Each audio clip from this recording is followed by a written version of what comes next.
Hello and welcome, Rooney, to Doctors and DMs. I am the DM, Morgan Forbush, even though I'm not DMing today, and we're just going to chat and recap and talk about that kind of stuff. I am joined today by three lovely people. Hi, I'm Ati. I'm a PhD student in anthropology. Uh, I'm a lot of things in life, but for this particular setting, I play Haya the Barbarian, Changeling. Alrighty. Hmm. I'm Matthew Carricker. My fans know me by now as Balgar Kirkenyi, the human druid. Alrighty. I am Ren. I am a master's student in English, and I am Ludvier, the Mystic. The Mystic. The Yeah, Never, first it's never class. as hyping as you imagine it to be. You're like, I'm special, and everyone's like, okay, yeah, sweet. Okay, you're just Okay. whatever. You're just Very barbarian, Scion. whatever. Don't break my game. Go somewhere else. Alrighty, so the purpose of They're today. really all. Oh, sorry, let me. Ren's gonna continue to get us off track, much to Ati's I chagrin. just spelled mystic. Mistake. Yeah, it's like Miss Stick. Actually, my class you with it. It's just another name for druid. Just another name for Druid. Alright, so, land acknowledgement. We acknowledge that in Milwaukee we live and work on traditional Potawatomi, Ho-Chunk, and Menominee homelands.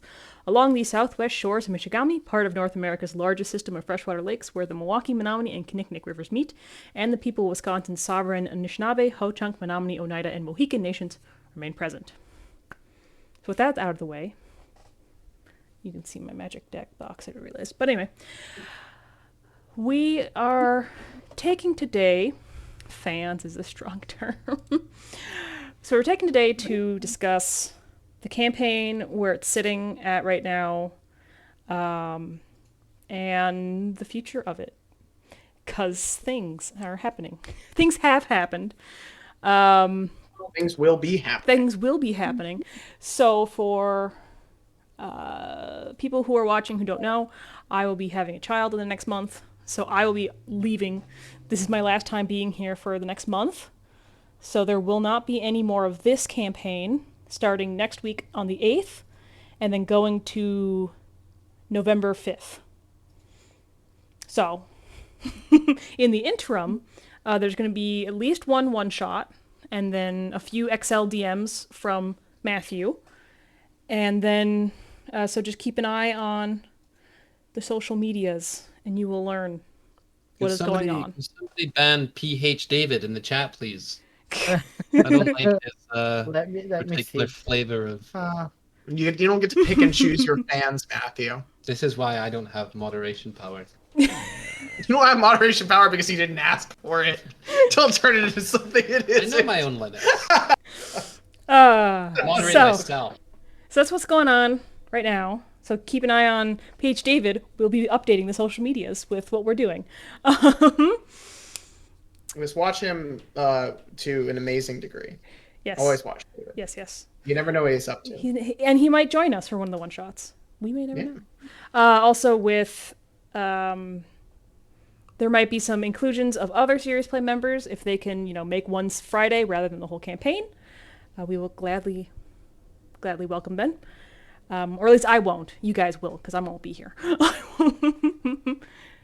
But yeah. I'd just like to say now to my children who are watching in 35 years from now in the future, that I'm sorry for selling you to those Martian slavers, but I really needed that space insulin. So, audiences are not just now, okay? We have to be cognizant that what we make is here forever, and we might, the 99% of the people who watched us might be watching in the future.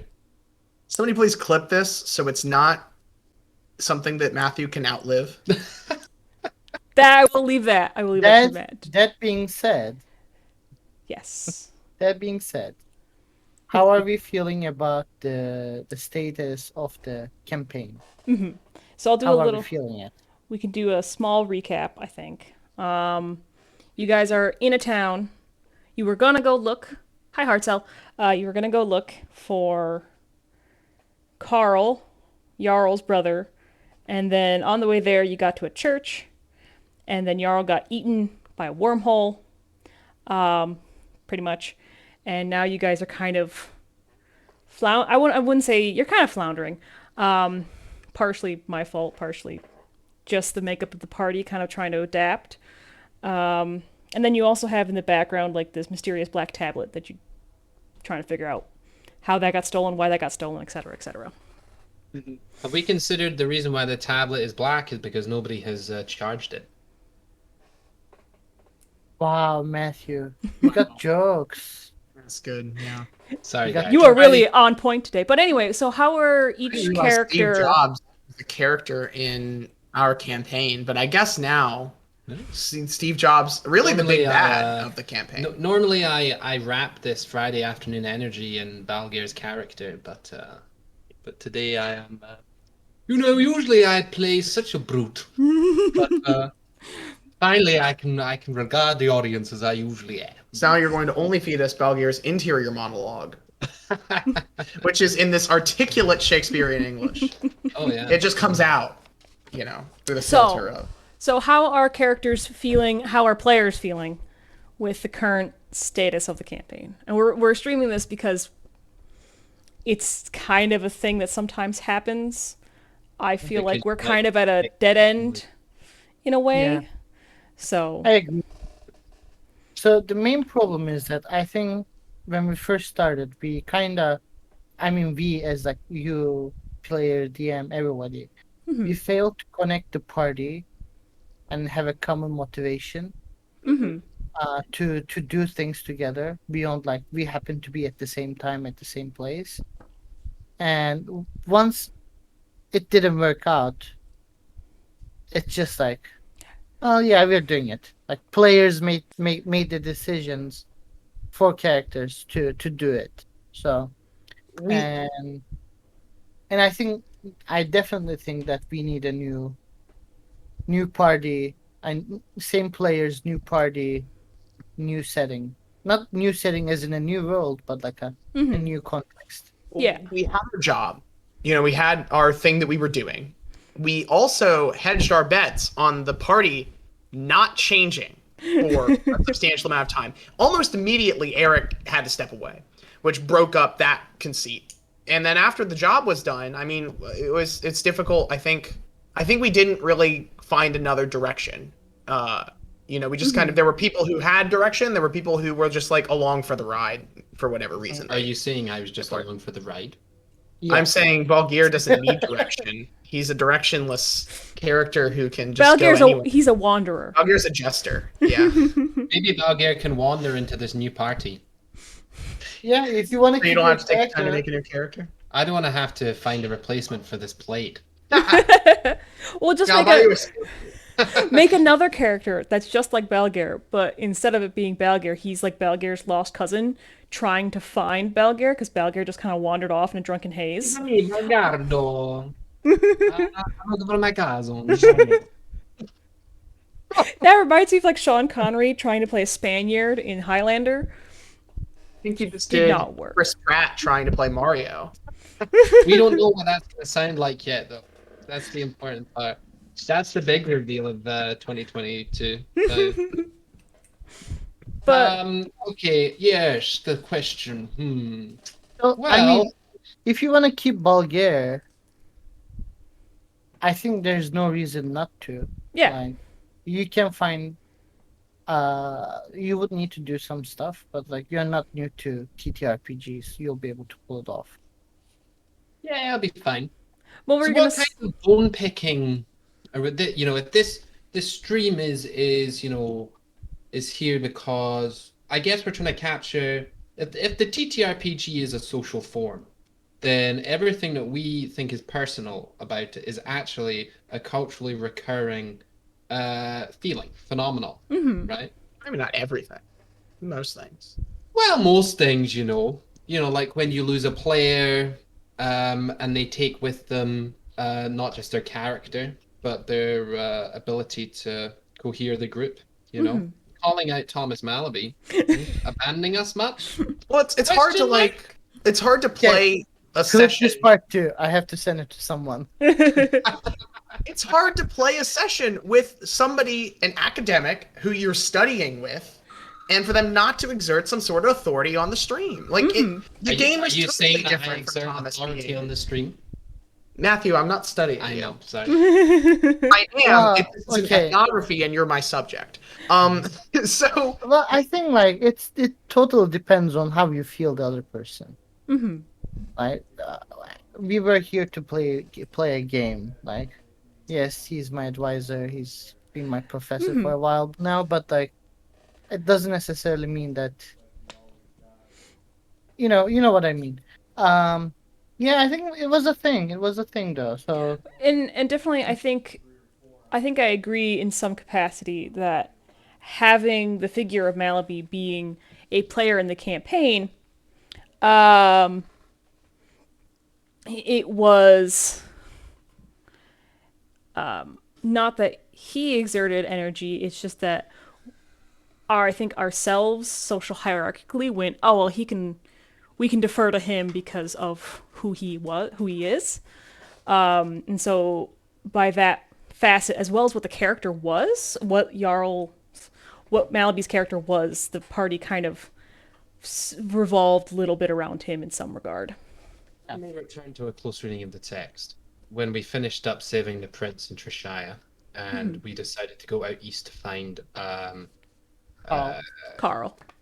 Carl, Balgeir did say to Jarl something along the lines of,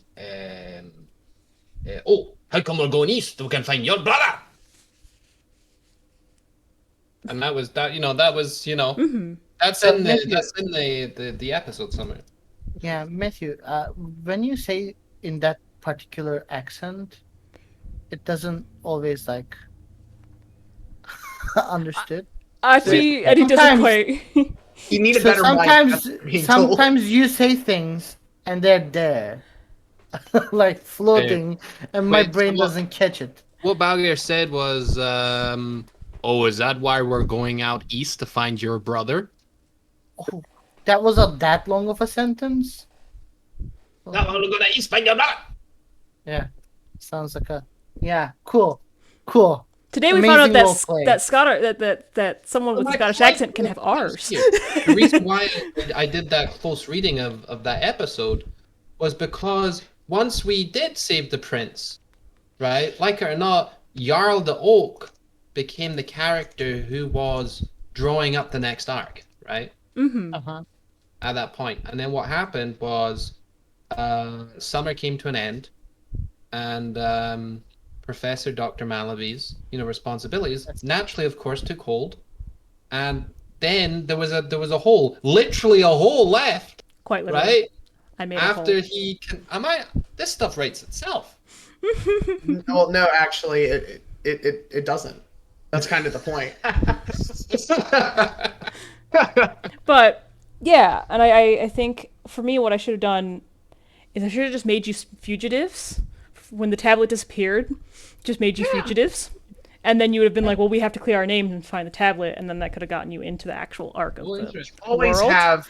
But That's I good, didn't. because you would have turned the big world-saving arc into a prologue that we have to scramble our way back up to. Like, what analogs can we think of in other games where that's happened? Where at the start you see the MacGuffin, the BBEG, and then you fall down and you have to get right back up, and by the end of the game you're back to where you started. Castlevania Symphony of the Night, Metroid, like literally any Metroid game. Yeah. We can go on. Witcher, You're- kind of like Witcher. You were like, Yeah.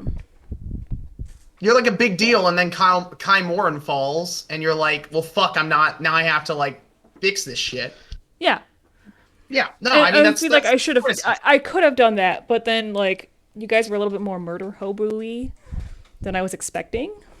So I'm like, if I had made you fugitives, it would have gone off the rails very quickly. I was never a murder hobo. I don't know if we were. I think we had a couple people in the party that had where the players had decided that these characters do not care so much about killing. Like, it is a thing that they've accepted about themselves, for better or for worse. It's the thing that they do. Artie's sitting That being there. said, I for every I character we didn't have who was for every character we had that was in that group, we had a character that wasn't. so I made this barbarian to fight. I didn't made him to roll. I was like, fight, fight, fight. I didn't kill anyone who was not on a battlefield. You almost did. You almost killed like 2 or 3 of the NPCs, and I'm like, he's just a henchman. I'm gonna cut off his fingers and send it back to Savior. So I think you're stretching the definition of murder hobo. Oh, We're not running around and I every will time say most not first murder interaction was hobo, not to kill. but like I prefer to think of It's video games as escalated. a murder spectrum. If there's a spectrum of good, like starting with like assuming good intentions versus not assuming good intentions. You guys were like, these guys are evil 100% all the time, and that really colored your actions. So You're in a post-apocalyptic wasteland where, like, we've been told that magic users are not people who people trust. So, as most of the party was affiliated or dealing with magic in some way, the immediate reaction was to be defensive. I think, like, Yeah. if we had had a paladin in the party who was like part of the government and was like super down for this stuff and had been like ordained to use the magic that he had, totally different story. Yeah. But you had a hitman, a barbarian, guys who just come out of the Underdark and like didn't really know what the fuck was going on, and Balgir, who's a murder himbo by admission. but it's like that becomes an issue. It's where it's like I feel like I hadn't thought of it at the time, so I'm not going to say that, oh, I chose against doing that. No, I hadn't thought of it at the time. If I had like been like, well, you're a fugitive now, I feel like the campaign would have gone off the rails anyway in a different way, but it would definitely have gone off in a more weird way that I don't know if I would have been able to continue. Like, it would have gotten us to the same point of, I don't know what I'm doing, guys, / Yaharl's not here, so we still don't know what we're doing. But yeah. I don't know if that's the case, because the natural progression of the T's fugitive arc is Jarl gets captured, right, by the people who are trying to restrain us. That's option A. So then that gives us a very clear direction, actually. Instead of not knowing who did the capturing, we know exactly who did. It's a government. Our reaction, go get Jarl back from prison. That's, like, 1, an excellent place to kill all your characters. And 2, an excellent place for drama to occur. It's a constant arc, you know? Character gets trapped. Oh, great, we gotta go save the character, which is what we're doing now. It's just more eldritch and difficult for us to ascertain. Either way, like, there were probably 20 potential arcs that we could have gone on that we didn't go on, that we just didn't think of at the time. So I don't know how much obsessing about this possible fugitive arc is really going to get us anywhere, you know? Prior to die, Ati, what are you gonna say? Yeah, I think the important part is that bad stuff happens to good people, good stuff happens to bad people, good stuff happens to good people, bad stuff happens to bad people. So that NPC being there, being the key to some kind of information, and that information not showing up in one NPC to NPC, one way or another, not happening, is leading aggression for my character, at least.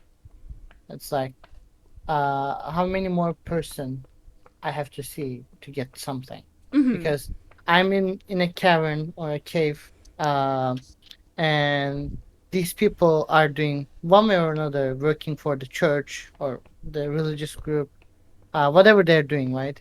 And if I ask who is in charge here and they don't know, I'm like, no, you're lying. You know who's in charge. And like, I have been working with like for the last 3 years, I've been working with professors. Like, I have not been into not everyone's house, but I have an idea where they live, you know.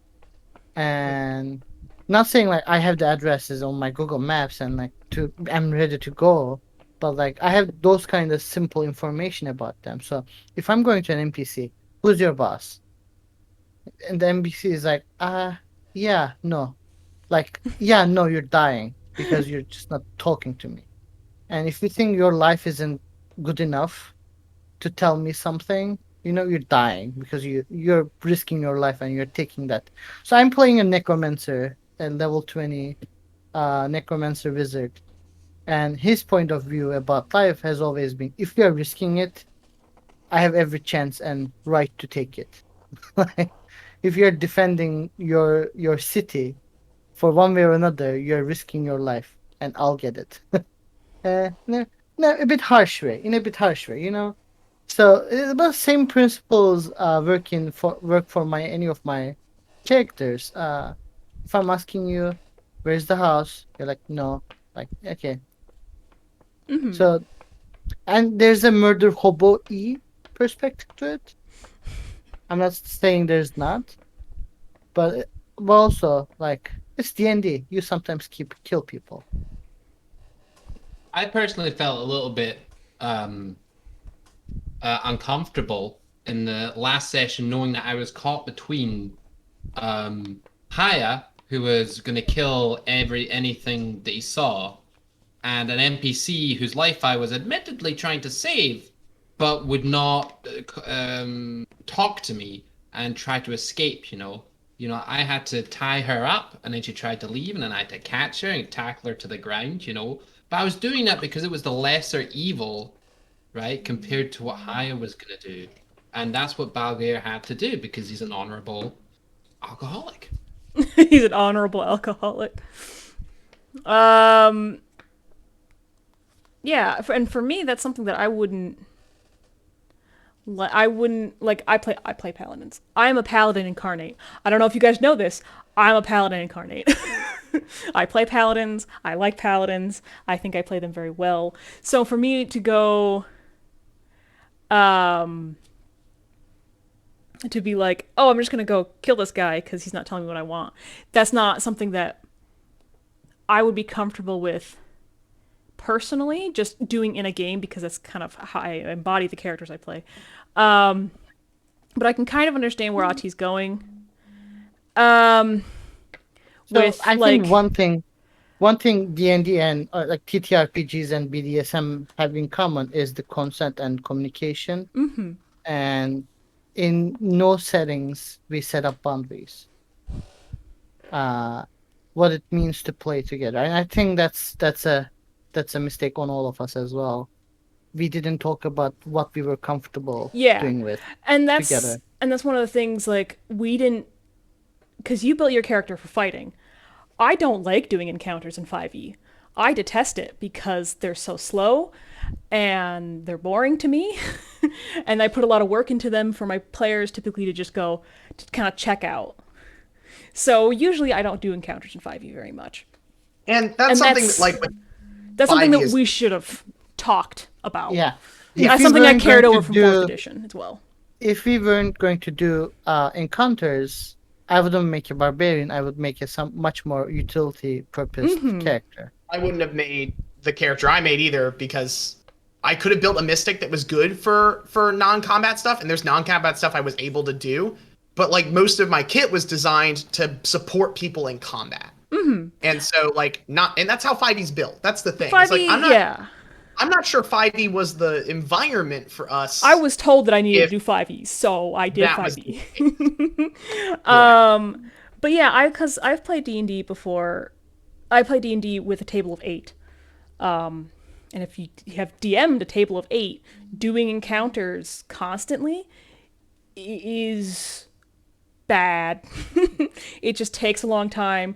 Like, I've had encounters, I'll have an encounter that'll go for like 2 or 3 sessions because there's just too many people and it's slow. Yeah, well, we're not that crowded. That's why I don't DM a table of 8 personally. I've tried DMing a table of 10, and the game I just can't get the game to flow. I had a co-DM thing, and it just wasn't working, you know? And I agree, like, D&D's made to have encounters because 90% of the feats are specifically for combat. But if you make fun-ish characters, or you make characters that can stand on their own outside of combat, doesn't matter. Like, I can just be like, we'll roll with it. We'll have fun with it. And my table of 8 without a lot of encounters, we've had really great sessions with no encounters and just role-playing. Is D&D the best system for that? No. If I got to choose the system to do for my DMing style, I'd choose Savage Worlds. If we were going to do the non-combat route, which is something we could come back and do later, there are like so many things we could homebrew into the game Oh, yeah. to make it work. And I'm like super down for that. If you are fine with like approving feats and us fiddling with classes and stretching the definitions of what certain things can do non-combat wise, like Oh, yeah. that sounds super fun and avant-garde. But like again, I feel like we came into this and we felt like when we were building our characters, I always build 5e characters with two things in mind. A like a kick-ass, fuck off, huge attack that helps my party in some way, like a thing I'm building to, a combo, and then I build for survivability. So, inertial armor, survivability. Yeah. The ultimate fuck off move of using my psionic mastery points to give everybody 10 plus 10 on initiative and an extra attack the first round, that's the combo. That's Yeah. what I was building, And so having that's great. I think one thing that But is like, kind if we're of going on combat, it's not the way I would build a character. Go ahead, Ati. I think one thing was that we were talking I think the general conversation was that let's do 5e if we are doing D&D. It was well, actually, when things were getting set up for Doctors and DMs, it was heavily that. it was heavily it was quite heavy-handedly said Doctors and DMs has always been D&D, it should stay D&D. That's why I didn't put my hat in the ring. Because so I was like, okay, we're doing D&D, I can do 5e or 4th edition. People want to do 5e. And that's one of the things with Hard Sell. I agree. There are other tabletops that are better for less combat-focused campaigns. However, one of the reasons why we didn't Matthew took his hat out of the ring is that people didn't want to learn a new system. And so Yeah, you we get to this thing of, hey, this is how I DM 5th edition, and yeah, maybe I should be more upfront about that. But I think I did a decent job of being like, no, you guys are combat focused. I don't really like a lot of combat, but this campaign has had more encounters because you guys show that you can do faster encounters than what I'm used to. So I put more encounters than what I normally do because I knew you guys are a little bit more combat focused. But I think the issue... Maybe the framing in this way is more productive.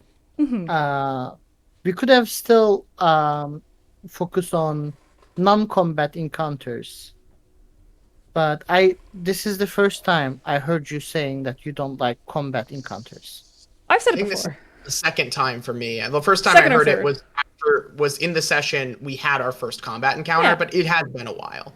So like, Yeah. and I think maybe the way to look I at this think- is like a forward moving thing. Like Yeah. if we're coming back and doing this To campaign later, set do up we rework our characters to conform to a less combat focused But at the same style? time, I knew what you guys' characters were going into it. I knew that... So, like, I knew Lud could stand on his own. You have really high charisma, Ati, so I was like, you do a lot of the talking for the party. Like, for me, I knew each character, and I knew that, like, Luke's character is not built for combat. It's very much built for the utility outside of combat, and so is Balgair's. Kind of what Balgair's been doing is shining the most is outside of combat. So I haven't seen it as much of a problem or something to bring up, like, hey, like, you guys are doing fine outside of combat. I'm just gonna leave. I'll put combat in because I know D&D is built for combat, but it's not something that I, bring up because I was like, well, I'll tailor it to what you guys seem to build your characters around and try to do that. But I understand that it's kind of what I think. It's a hard balance. Yeah. Because like there's the expectation of like what's our progression? That's I mean really because that's it. It's not the story is not satisfying without combat. It's that the progression system that we're engaging in. I mean you were very clear about this in the beginning too. In some respect that you forget to level people up. Yeah. So like that, but that's the progression, right? I mean, what I'm coming to the table for often is the day-to-day story and feeling like I'm moving forward in some sort of world. And so like combat and getting to test your mettle when you do your level up, that's where progression hits in 5e. Yeah. And there hasn't been a lot of I think part of the reason that maybe we're feeling this stalling out is that there hasn't been a lot of that like tactile progression where we feel like we're getting better at what we're doing. And I think the problem is day-to-day. we keep moving campaigns around and shifting who's here for what encounter, and I could level you up to level 5, but it's so hard when things are not standard Like we're not like, oh, we'll do every other week. Oh, we can't make it this week. Oh, we're losing 2 people, so we're going to cancel. Like that kind of stuff just stalls out any campaign, whether we're actually progressing or not. And yeah, if I don't know, it's one of those hard things where it's like, okay, well, we're constantly recapping because people aren't quite sure where they are in the story, and that's just a problem for all campaigns. But to try So- to, oh, go ahead. Just thinking about in-game time. How many days, weeks, months have we spent Not since a the lot. beginning of the Really good first day? question. Not a lot, like maybe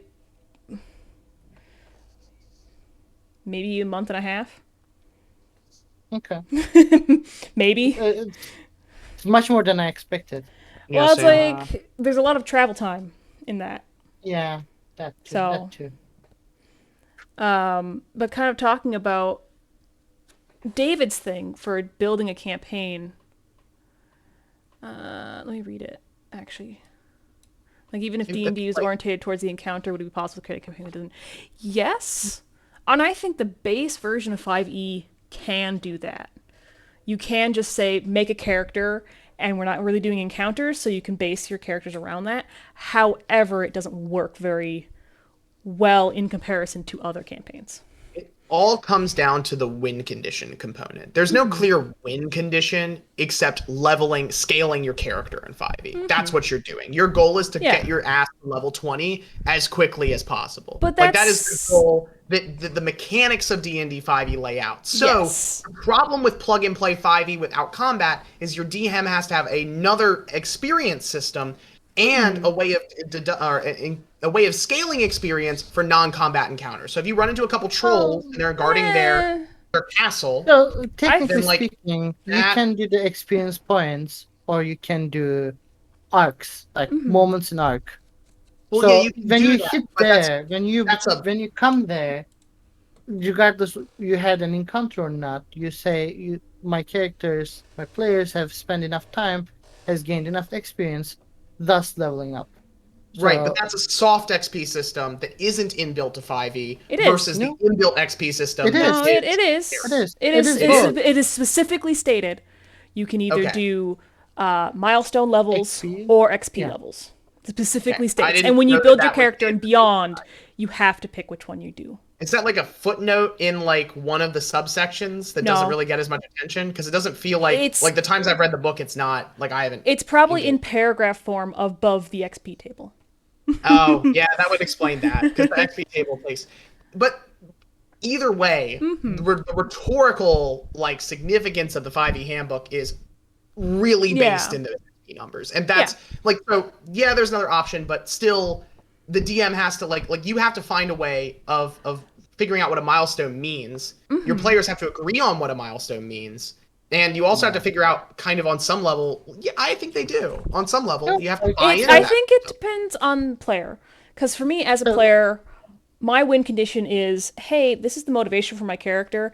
I would like my motivation for my character to come to fruition or to pay off in some way. Like, I'm a paladin who needs to, I don't know, my last character that I played,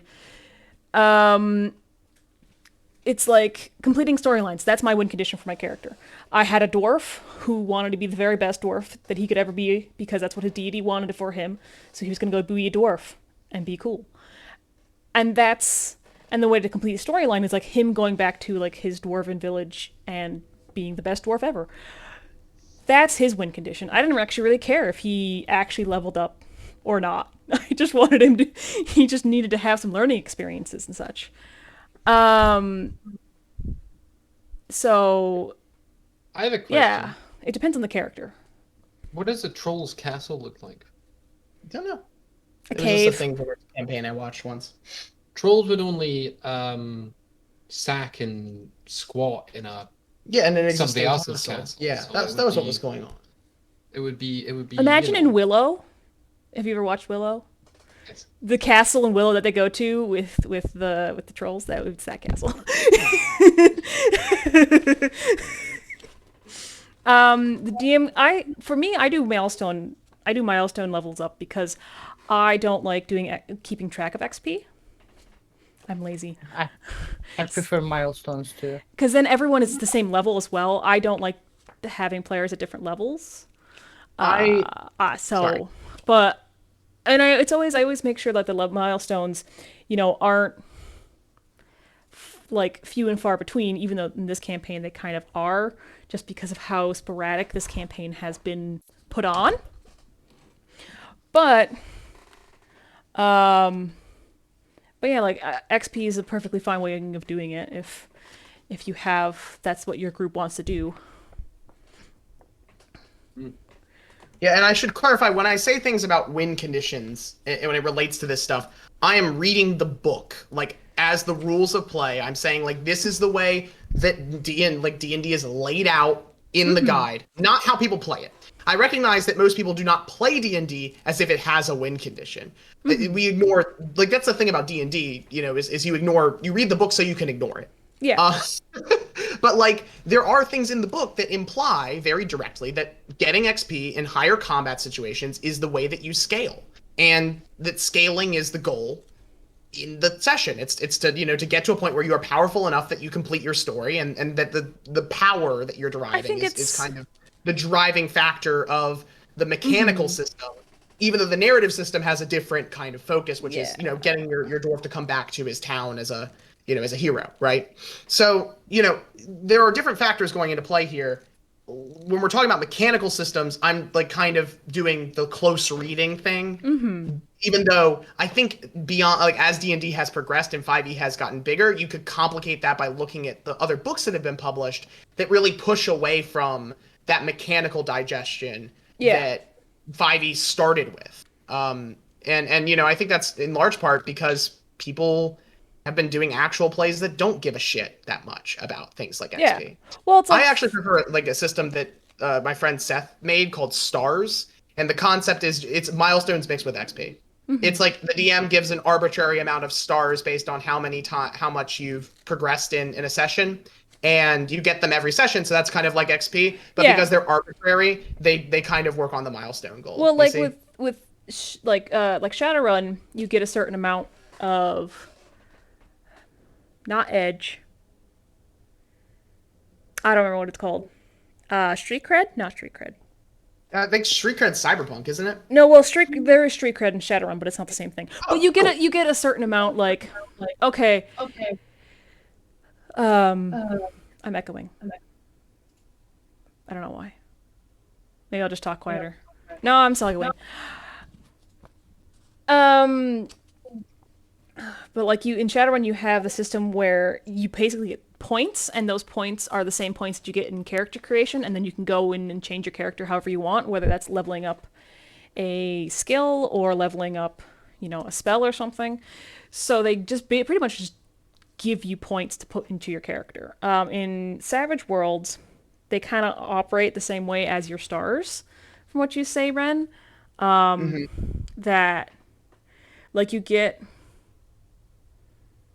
I don't actually remember what they're called. I just remember that you just get them. Every 4 of these points, you go up a milestone. So you go from, like, novice to seasoned and the seasoned to veteran. And that's every 4 points, and each point you get, each advance, they're called advances. So, like, each advance, you also get some extra stuff. But every 4 advances is, like, a big leap. And I will say, if character advancement in Savage Worlds is not great, it kind of plateaus after a while, because you do all you want with your character, and then you have nothing else to do. Yeah, that's the perpetual scaling issue of D&D, right? You get to a point where it's difficult to keep the game balanced and also give the player new shit. And I think, like, depending on the class and depending on the moment, D&D has done better or worse at making that scaling matter. Yeah. Like, it's not the nice thing about it, of course, is that if you have a set of good characters, you can compensate by telling a good story where they do new things, and the scaling doesn't matter because they're finding new ways to use the skills they already have. Yeah, So, yes. Moving us forward, if we were to have, we had, without combat, not saying that we have to have combat. Without combat, how does the encounters look like? So for the future, let's say we come back in a month and with new character sheets, uh, what should we aim for? What kind of other types of encounters are we going to engage? Well, Is you it always. all is it all like talking RPs? I think I always fall into a lot of Arcana checks and such because for some reason all of my campaigns center around books. It's just what Yeah, happens. okay. But That's anyway, fine. but like I don't know. In the last campaign there was a lot of like So nature checks to make what sure. You, does go what ahead. does Arcana checks lead to us? Well, well, So it's so like reading spells and not all that kind of stuff. So are we doing like spells for what? theatrical encounters, or will they Spells for be what? like puzzle? I'm trying to push you You're trying to to. understand. Like, so what are those spells for? Like, are they, or like, are we group of four? And I'm not like trying to undermine anything. Are we a group of four who is trying to find spells that conjuration spells? Is that the key? Like, I'm So trying to just understand what's in your mind. for me, so this is the problem. For me, it's very much like people say this is the character I make. This like this time around, I didn't get a lot of like backstory input. Like two people just heard from the Mm-hmm. Underdark, so that kind of rules them Mm-hmm. out of the whole world building saga. I did Yeah. a lot of work with Ren and a lot of work with Verfa, on like where their characters come from, and then I Mm-hmm. got to play with like the countries that you're in currently. But like I do that, and then I go, okay, well these are what the strengths are. Like in my previous campaign, I had a wizard who liked stealing books.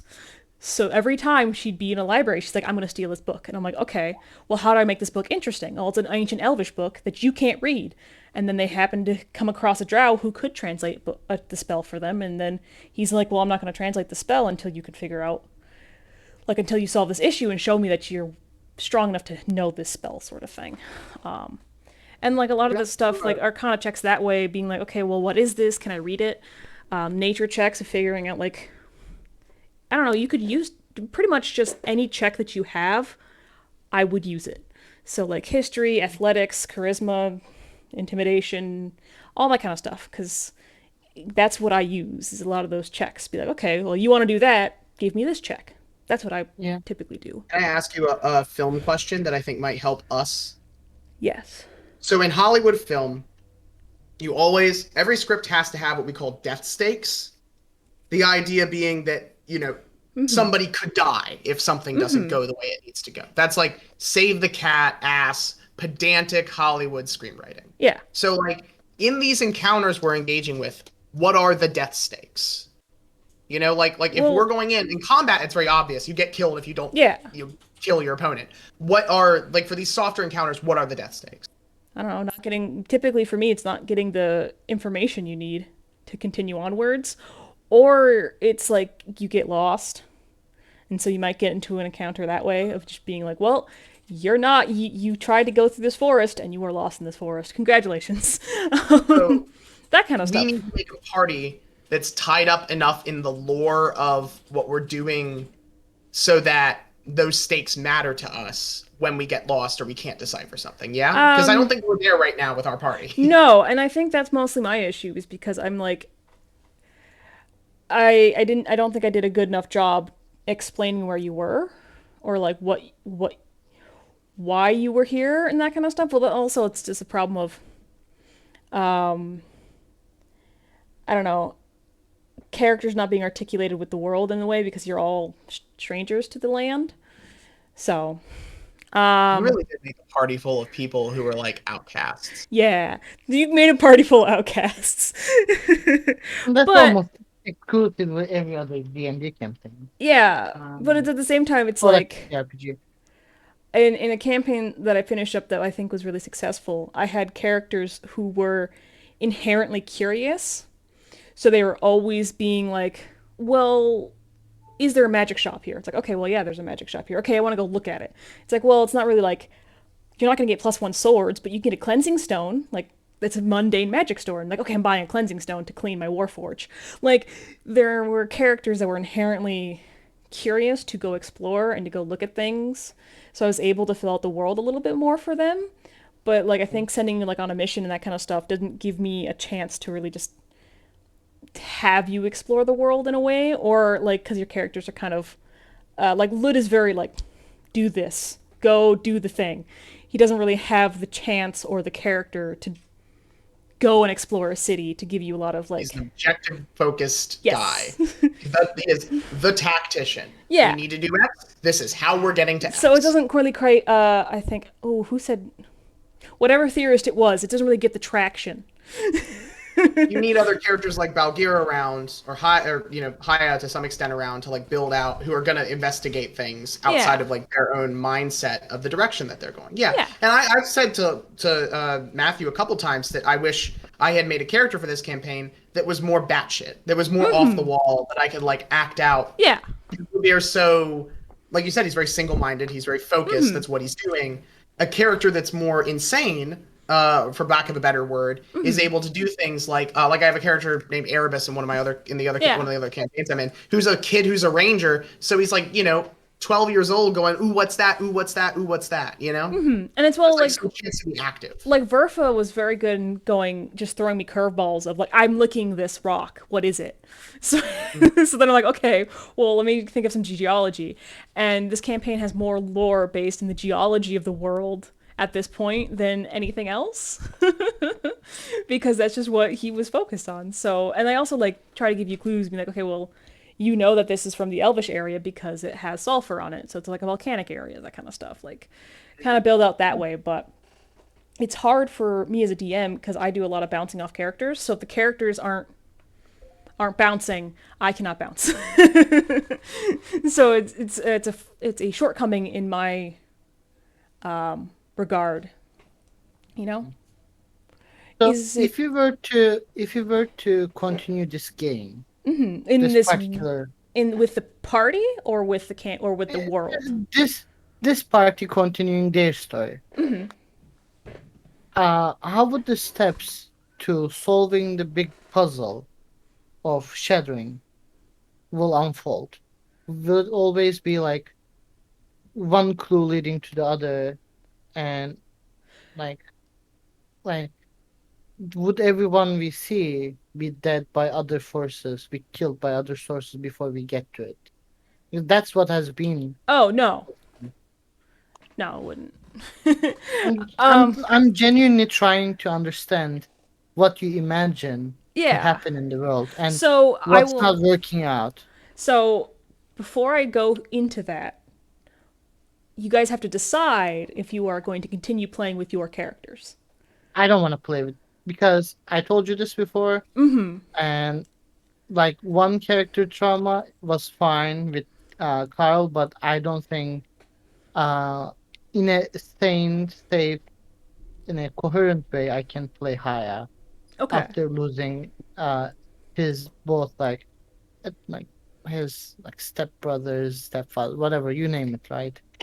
Like, so that would create a big issue regarding my role play. I don't want to role play that. Okay. I tend to choose less traumatic characters to play with. All right. Ren, are you gonna want to continue with Lud? I think like like what I need to do is I need to get a sense for what everybody. This is kind of what I'm chatting David about right now, so I'll just say it. I want like what I need. I think is a character that sits with the party better than Louvier does right now. Okay. So if other people change and Louvier is better suited to those new characters, yeah, I could keep him around. I could retool his kit a little bit. We could keep rolling. But Louvier is, Louvier is not passive, but because his like complexity is reclusive, it's something that has to be drawn out of him. If there are not characters around that he is willing to draw that out on, and become more into himself with the party, then he just stays as like this introverted one-note character that is like doing his thing and that's it. Yeah. So like that means there are good moments, but I'm also sitting there feeling kind of hampered as an actor because I'm like I'm in this character, but I also have to like be ready to like fold myself in instead of pushing out. So if we have a party like the makeup like the one we do now, I do actually think switching to a character that is more a dynamic is going to be better for me. And I think it's going to be better for the session too. And you know, that means me saying more, but like I don't think that's exactly a problem as it stands. If I become annoying, of course, everybody else can tell me to fuck off. Oh, But that train is. thanks, Sati. But like, yeah, man, it's like I like Louvier. I like my characters that are like, but like there are places for them. And I don't think Ludvier is like a character that sits well with this party. Yeah. You know? Yeah. I get you. Yeah. Um, what do you think, Matthew? I mean, I've struck gold with Balgir. I'm going to keep playing him Okay. regardless of anything that's going on. You're just having fun with him. Cause like for me it would be okay. So what I imagined bef- before like things stalled out and we couldn't really keep the momentum that we got from me writing Thomas out of the campaign is like Jarl gets eaten and then have to figure out what happened to him, and then that kind of is there, and then there's also this box that you now have leads to, so you can go figure out the box, and then what is going on with the box kind of involves what happened to Jarl, as well as what happened with Ludvier's stuff, what also happened just with the shattering in general, and then that leads you back to the tablets, and then you kind of figure out what's going on with Jarl, and then you figure out what's behind the shattering, and then you go get Jarl, shit happens, save the world. That was kind of what the steps were. And that's kind of like after this, going to the box would have kind of kicked into the actual like world arc sort of thing. Because that's what it was. It's part of the world arc. But what happened with Yara also kind of is part of what's going on as well. So it's like, yeah, that's kind of where it was going. But It's like we need to get to the point of jazz, but we're not like it's like we're playing the wrong instruments. yeah, Really. Yourself. and I don't All right, think well, we if can all change around you, Matthew. and honestly, like we could just have Balgare and just put Balgare in a different world and just be like, you could be Balgare, but we're gonna be in a different like place in a different setting because I like the world that I built, but also I like building worlds. So if we just go to a different world, that's fine with me. You like building worlds, and that's what you feel you're strong at. Which I mean, I agree. I think the strongest thing about this campaign so far has been the world, like the space that we've occupied, the Yeah. scale of the space, the implications the space has. And if I put time into it, I can get you into the world arc better. Because like my last campaign, like my last few campaigns, I have done a good job being like, you are now on the path of problems. You are on the problem path. But this one is just kind of stalled out because I wanted to be like, oh well, you guys got to get to know the party first, and then it kind of stalled out. What I'm trying to ask is it worthwhile to build these characters in a way, if we're moving forward with this, that are specifically like interested? You know, they aren't just surviving the world, but are Yeah. actually like engaged in some way. Yeah. Because that's another thing to bring up. You have like you don't have like there's no types of characters. I mean, there are archetypes in it, don't get me wrong, but there's not like most people's characters don't like just sit in an archetype. At least I'd hope. Yeah. There probably are a lot of new players that just build their holy paladin or build their smoking druid, and that's that. Holy but paladins are my. I I mean, test that's an them. interesting point you raise. I mean, what if our next party, because Balgir is the hangover from the last campaign, he's the one with the tablet, and everybody builds a character specifically around that artifact. So everybody, in essence, has a prime motivation of getting the tablet. Balgir's got the tablet, but doesn't care about the tablet. And that, for me, seems like a pretty You good just don't idea. want to have to change. No, I don't.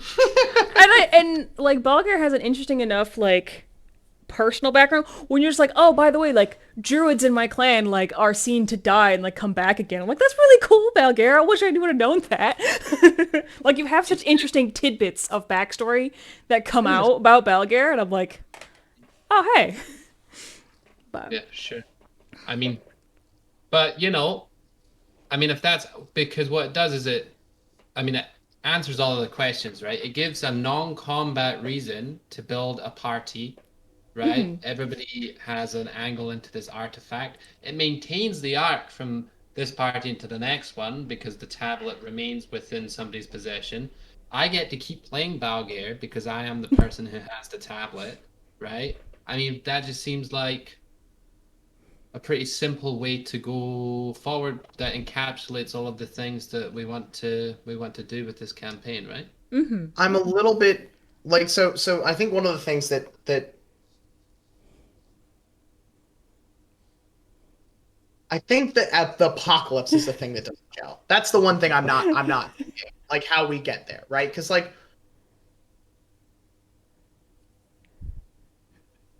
are we to assume that the point of this is to resolve the apocalypse somehow without actually combating?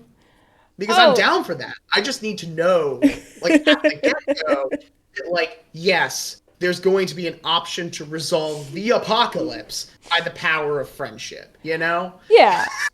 Like in my previous in my campaign that I finished up, like they had a combat with a big baddie that didn't go well because it was a magic user, and I was already doing another magic user in that same encounter. It was hard for me to manage. I don't do magic users in D&D. But I had these two. I had the big bad, and they killed the big bad. And then the actual apocalypse happened, where the the far plane was eating their plane, and they had they had an artifact that was allowing this, and they had to figure out what to do with the artifact. And what happened was the Warforged ate it and got destroyed and released all the magic back to the plane. Okay. Yeah, So it, like, that's tracks. That's a coffee grinder, right? That's how that. that's well, because that's what like Warforgers can do. That they can incorporate magical items into their body. Like that's a thing that Warforgers can do. And that specific Warforge had been awakened by the plane that they were on. I see. So it really made wraps up sense. It made Yeah. sense. not But no, quite full again. not That's kind that's a big. So we had a campaign where one of the wizard polymorphed a dragon into a chicken, and then put the chicken in a bag of holding, and then put that other bag that bag of holding into another bag of holding in I order never to kill wanted the that. chicken. And it just poof, off to the ethereal plane. It's a good way to stop your apocalypse ending dragon monster, and that story is called Fulgrim Chicken. Yeah. To answer That one was- David, like basing characters off of tropes, it's a good starting point. Honestly, for me, I just play exaggerated parts of my personality.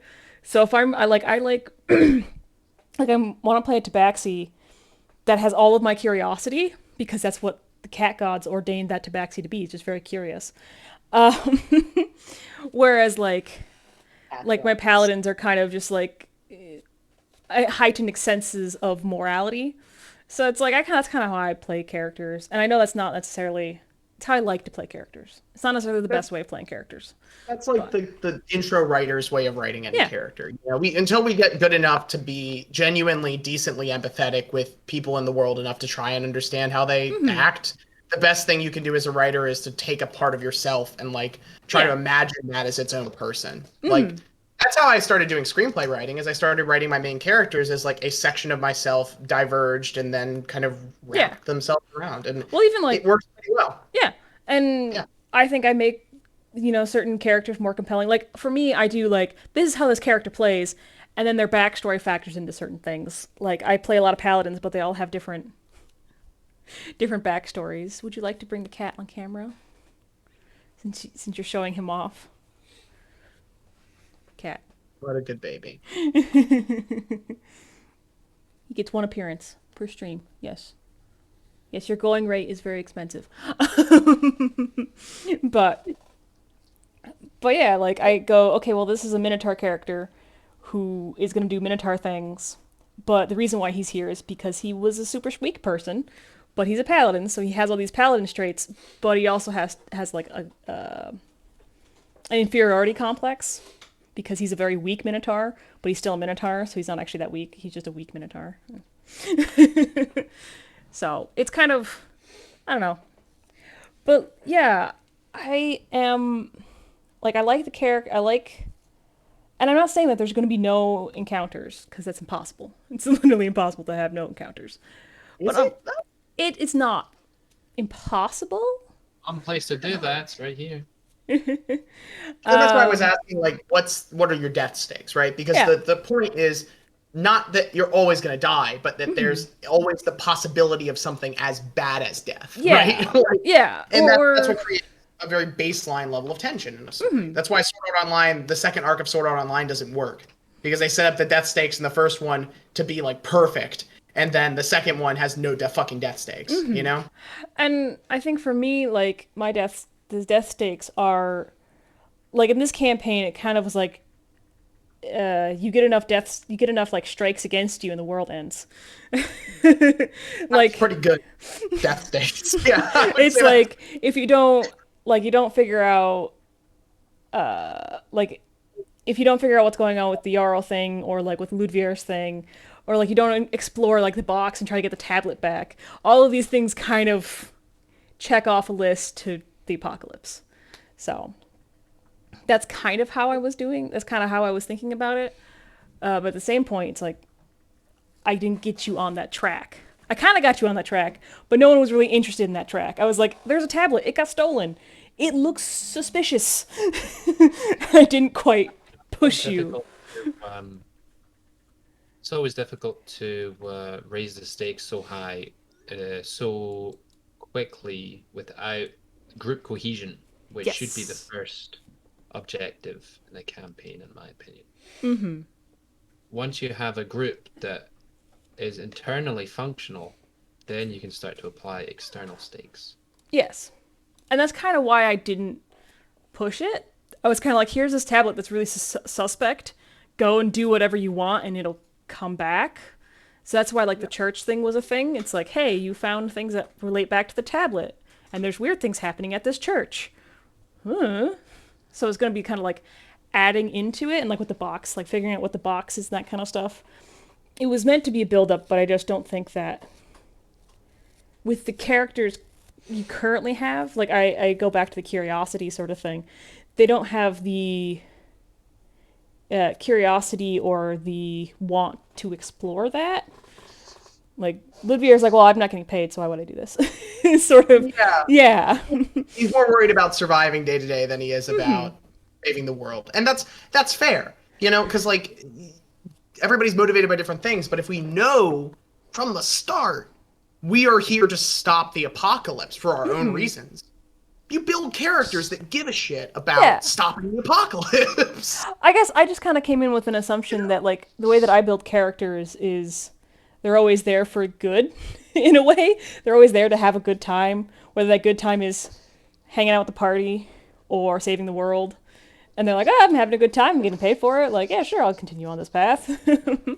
But That's more or less what everyone in this campaign, but also we could never crack, the characters could never crack something down about the fact that tablet is detrimental. Like, we knew it's about the shattering or like the apocalypse, but like it's just there, and like I'm a new adventurer or whatever, you know, you name it, and okay, cool. It's a tablet. I've seen other tablets. There are others in this library, you know? Like, so I think on meta level, we had to communicate some sort of like, this is important and this is leading to something. and I So a bit like pushing us to the direction would make sense, because for Haya, like, he really doesn't care about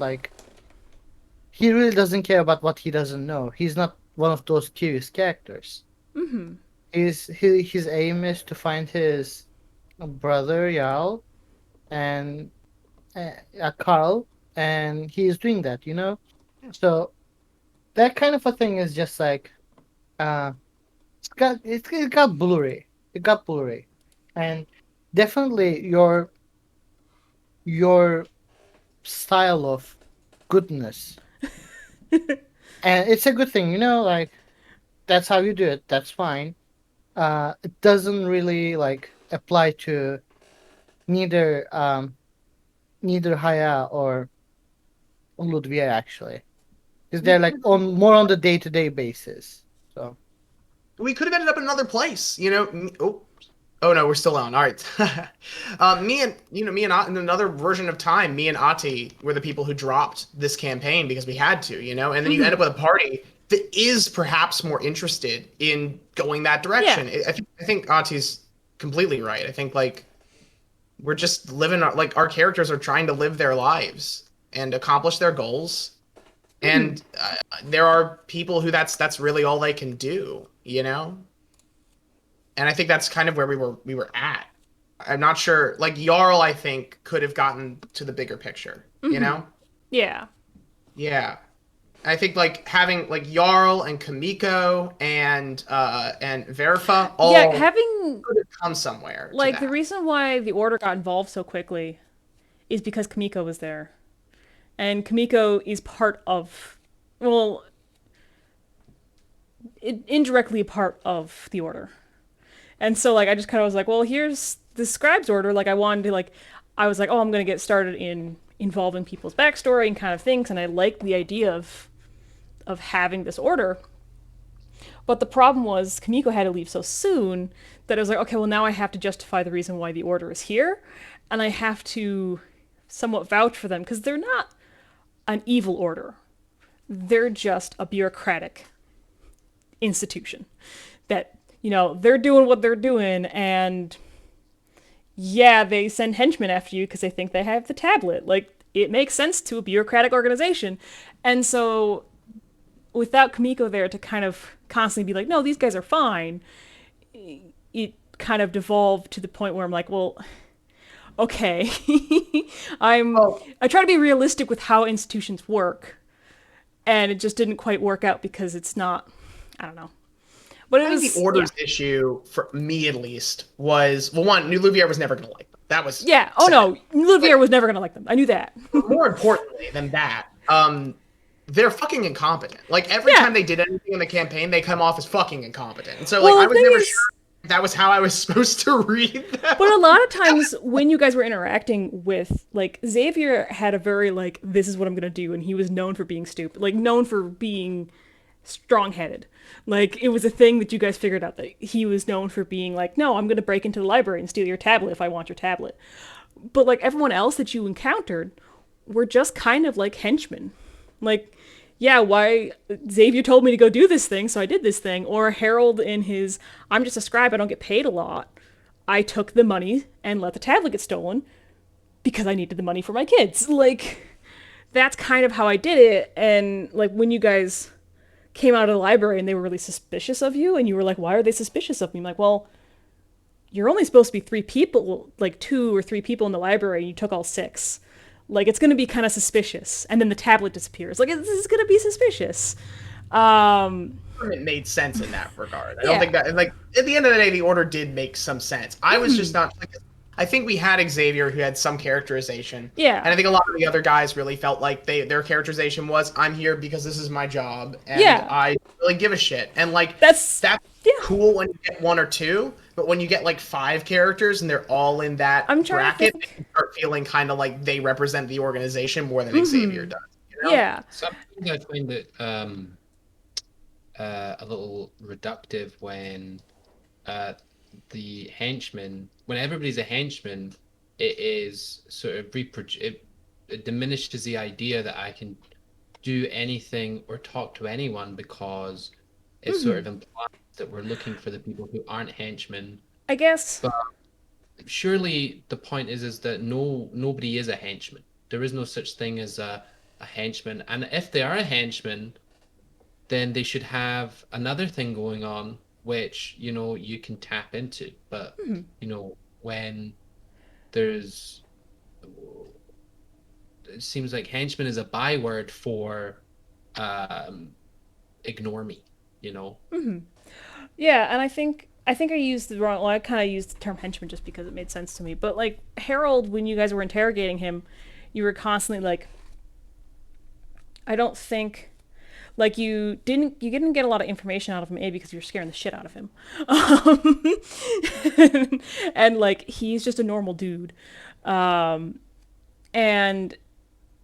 when you guys were asking like, well, who hired you? He's like, I don't know who hired me. It's you could have gone in a way. There's a different way that you could have approached that or changed it. So instead of being like, oh well, this guy's just an idiot, doesn't know anything, you could have morphed it into, well, there's someone who knew Harold was going to be there. How did he know that Harold was going to be in the library? And then you could have gone more after the order in that way and like talk to Xavier or something and be like, hey, you have a leak or something, and or at the castle or something. You could have pursued that. Um, but like that's hindsight, like whatever. And like the henchmen that came after you for the tablet, they were just henchmen. They were just, low level, minimum wage paid people to say, hey, go look at see if they have a tablet. So they were kind of an ignore me sort of thing. It really, when I planned that encounter out with them, it was really just, that the order is trying to keep an eye on you, rather than go chase after these people and interrogate them and cut their fingers off and such. It was really just meant to be, during the night, one of you woke up and you saw someone you recognize as part of the order, maybe looking to see if you had a tablet, and then they left. That was kind of what it was supposed to be. And then you guys chased after them and such. So I guess I'm of the school of DMing where if I can sense that the party is directing a considerable amount of social energy in a certain direction, then I will realign my own priorities in order to meet that social energy with something. If we chase after Harold, right, then whatever. If I introduced an NPC, and then the party go after them, and I'd only intended for them to be a stub NPC, but then I can see that, okay, they're going after them and it's going to be the next 90 minutes, then the crisis is either that I readdress to myself who Harold is, or the players are just going to be scraping the bottom of the barrel, and at the end of the day,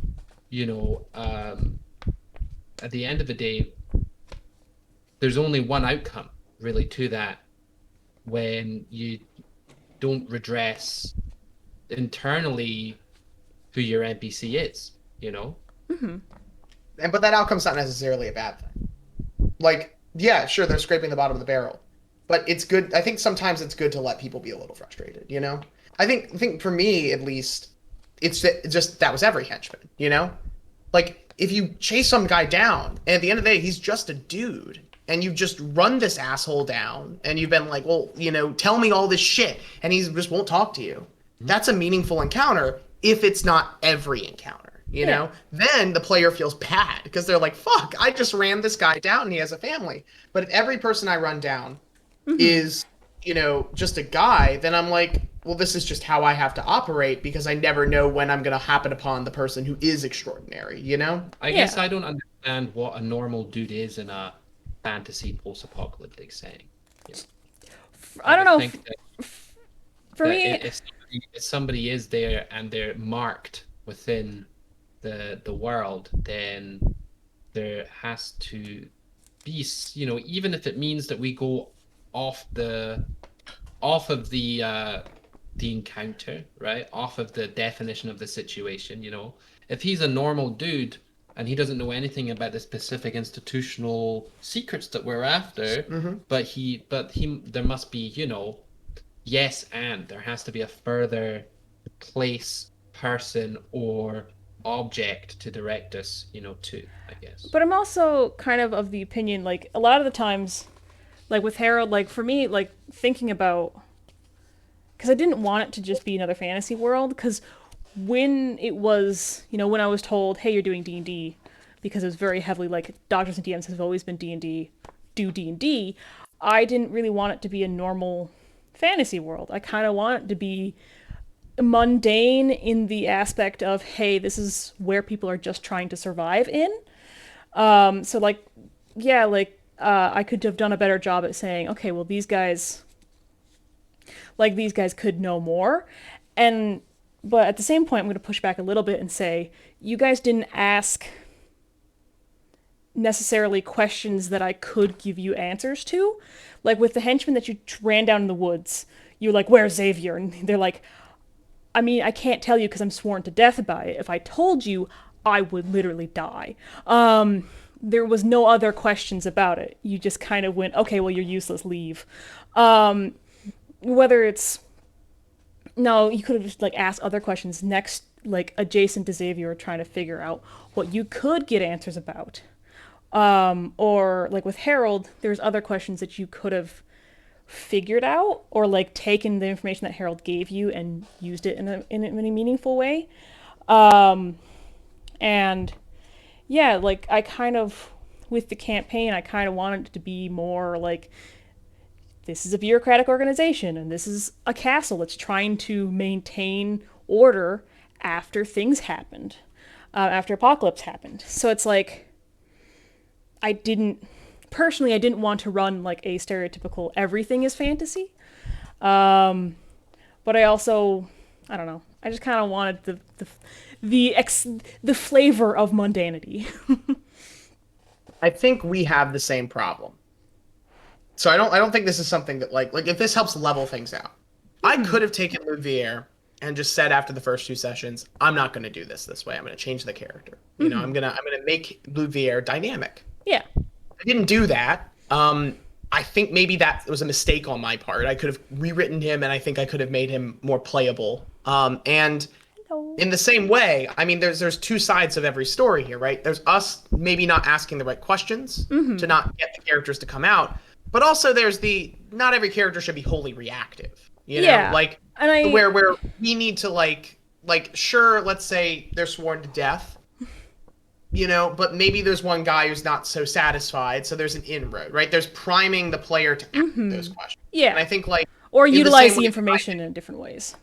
Yeah, I didn't like make Louvier somebody who could like, you know, I didn't prime other players in a way to bring him out as well as I should have. I also didn't make him as dynamic as I should have.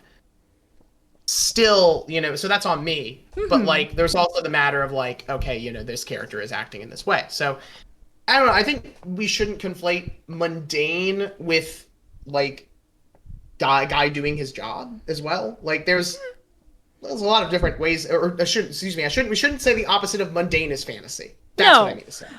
There's things here. I just kind of wanted it to be not like, I didn't want it to just be like knights and dragons and flamethrowers. Yeah. No, it's okay. boring. Like I think again, one part of the problem is communication. Like, I don't remember. Maybe I don't remember what this was talked, but like, did we talk about this being a low magic campaign? Yeah. World? I kind of insinuated it.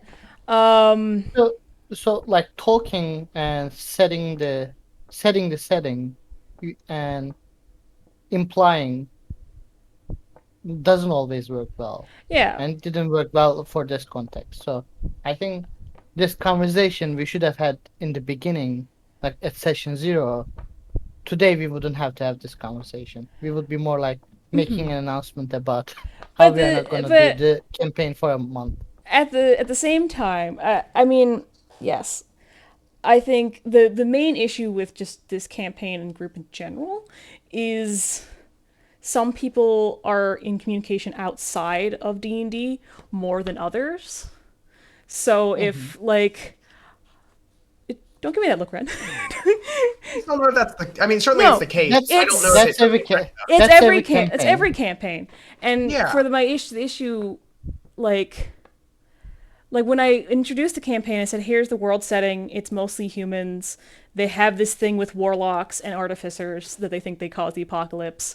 Like I kind of just I set up a stage and I was like, okay, and here's where we're going, and I could have, filled it out a little bit more or not. But by the time session 0 came around, everyone already had their characters made and already had most of their backstories like figured out with me or had like something mostly concrete. So by the time session 0 came around, there's not a lot that I could actually have like said to have changed your characters or that I would have said to change your characters because I'm not that kind of DM. I'm just like, I want you to play whatever you want to play. You have to understand that you might get looked down upon because you're playing an artificer. But if you want to play an artificer, go ahead, play an artificer. You just might, there might be consequences to that. Like I have a friend who's playing a rabbit and I'm like, people don't like rabbits because they're seen as rodents. But if you want to play a rabbit, go ahead. And so she is. And so every now and again, I'm like, people give you weird looks because you're a rabbit. So, yeah. I don't know. I think we do, like, as a party, we came together and we didn't know each other as players. Yes. That makes a big difference. And I think that, like, if that's what you're getting to with, we didn't, people talk at different rates outside of stuff. Yeah, I mean, at this stage, I know what Matthew is doing as a player. Yeah. Matthew knows what I'm doing as a player because we've talked about it like last week, 2 weeks ago or Lived something. together for 2 months. Yeah, it came up during that time. Yeah. That wasn't something we had day one. I mean, I didn't know what the fuck Matthew was going to do. Matthew sure as hell probably didn't know what the fuck I was going to do.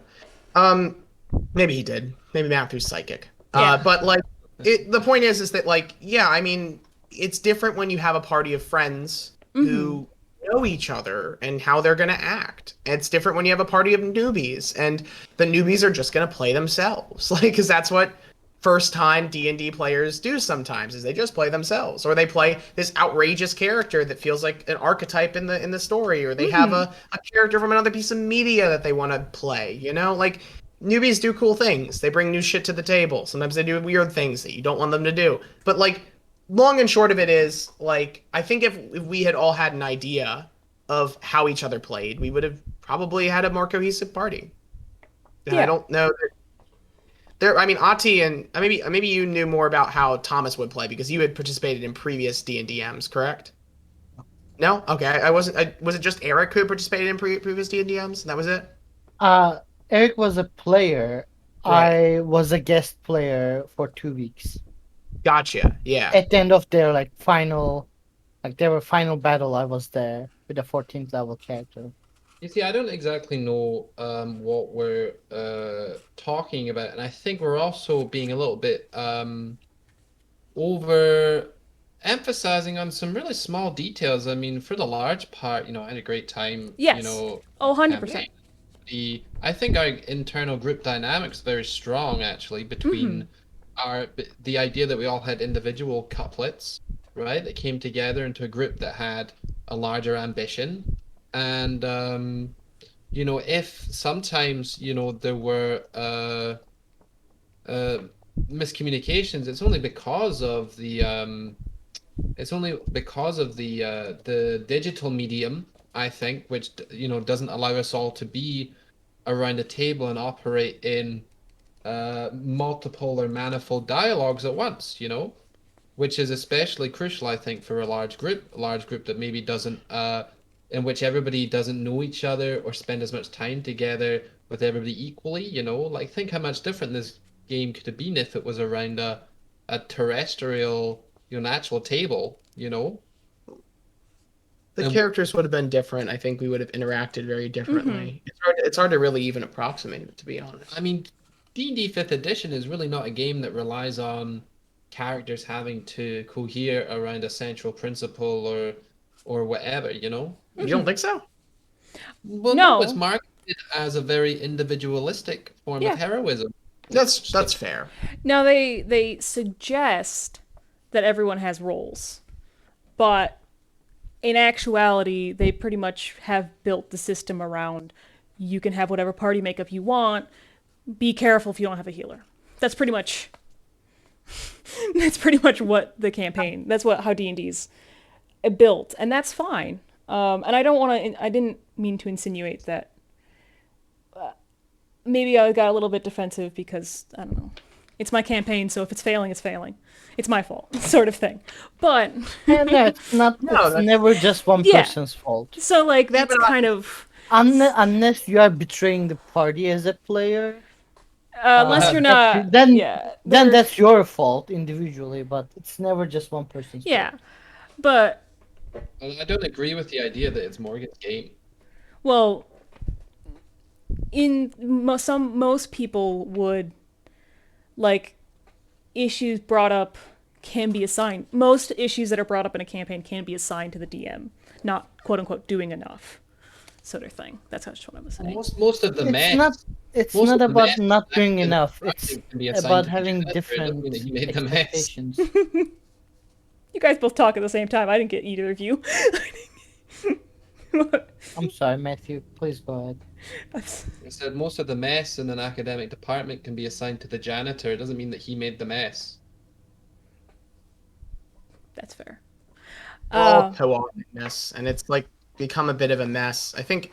Well, and I think like really, if we want to point out the point where the D&D session became more difficult for us to figure out, it was the point when those couplets broke down. You Yeah. know? I mean, like Well, you set up this conceit that we are in pairs, and when the pairs started breaking down, the session started to wobble.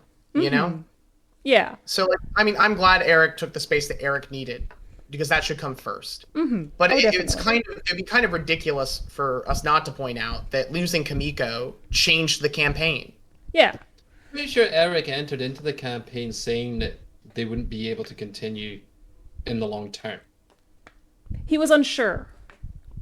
Right, yeah. It was a possibility. So like I wrote when he was like, "Hey, I have this order." I wrote it in, thinking like, "Okay, well, the order can be established, and if Kamiko needs to." Kamiko left a little bit quicker than I thought Kamiko would leave.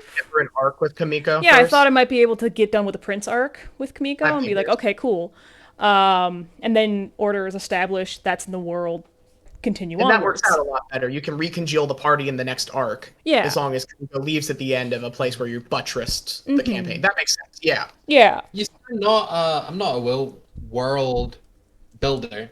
I'm a start where you are and introduce things as necessary, because for me the scale can be confusing, and if you want, especially the larger the group gets, the more you have to control the diegesis if you want to allow people to have freedom that's still legible, right? So if you have an entire world with a large party, there's going to be from the get-go, a lot of moving parts. Whereas if you have a large party that's set in a village with 3 farms, a tavern, and a chapel with a cave, and something in the cave keeps stealing pigs from the farm, right? That, for me, is an appropriate size cosmology or a diegesis for a party of that size. Yeah. Where larger world building comes into it happens either emergently or by necessity, But then that, of course, this is something that there's even scholarly articles about, right?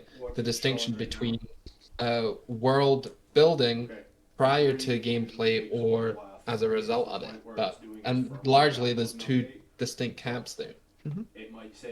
And I'm not reading you incorrectly to say you're not pointing out one is better or the other. You're just saying this is the way you make it. No, I'm not saying that at all. But what I will say is that, only because you said that you enjoy world building, is that I would say that it is a distinct form of fantasy from social tabletop role-playing.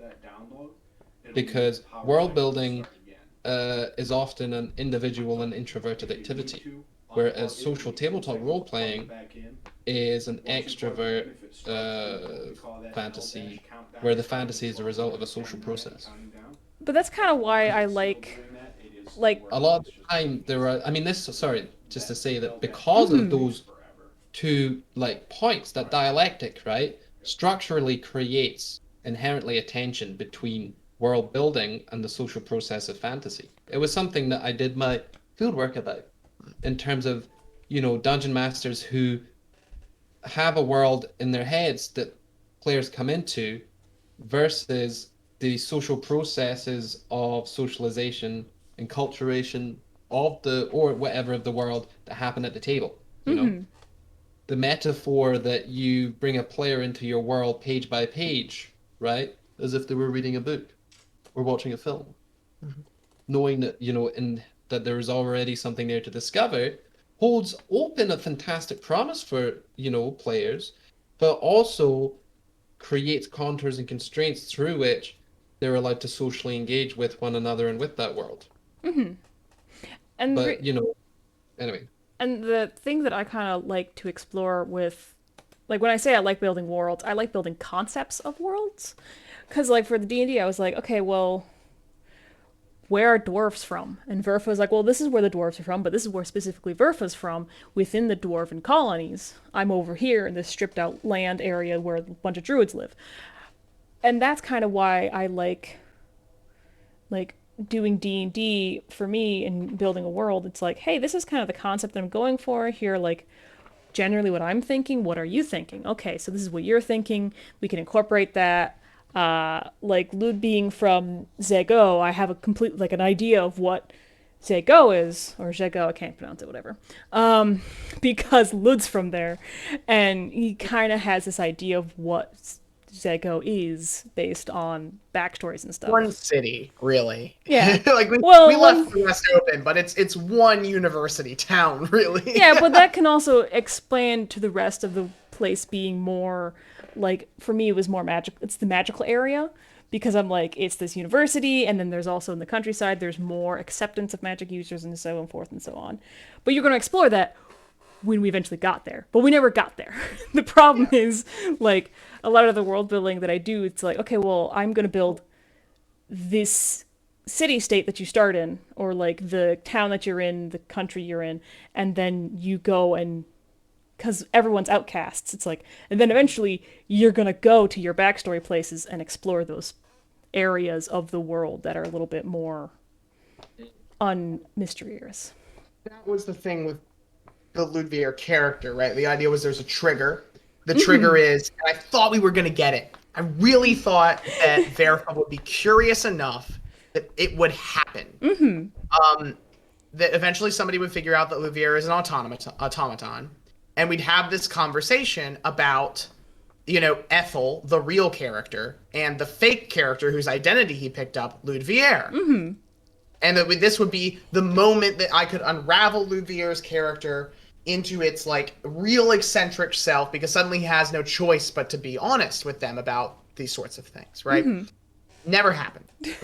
Trigger never took. What I think often is the role of the DM in terms of narrative is, once you know your characters well enough, the point is to force them into situations where they have two options: die or change.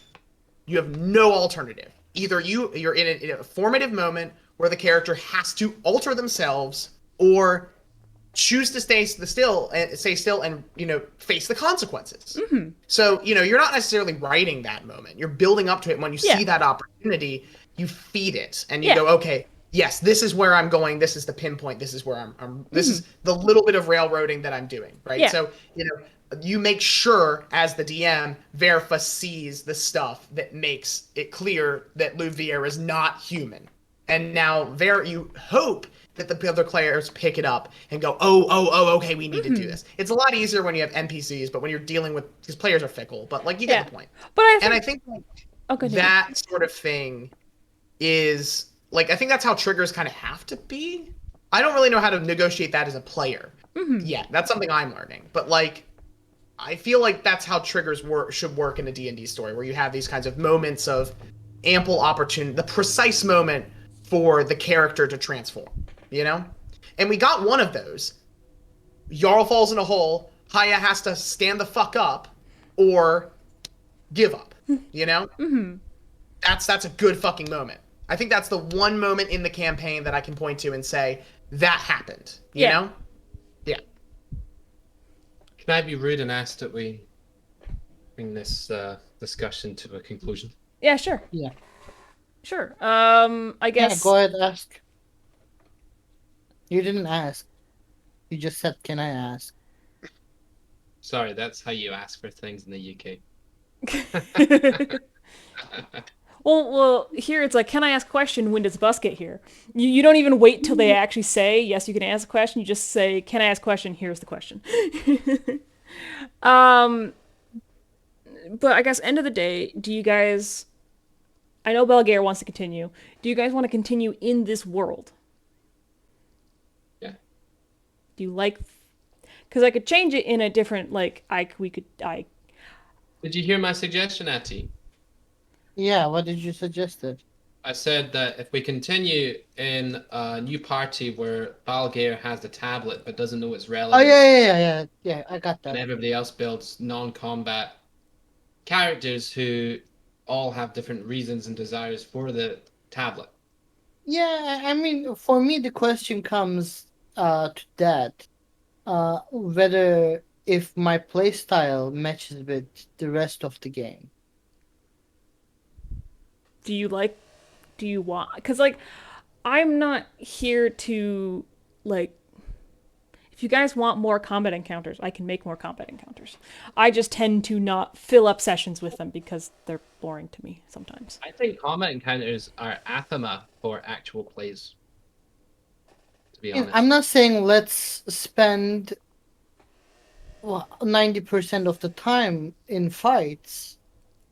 I'm saying the combats in my mind, for a game for my style is essential, and some stuff do get resolved in combats, and also combats leads to loot, which I like, and combat loot leads to money, which I also like, both in real life and fantasy worlds.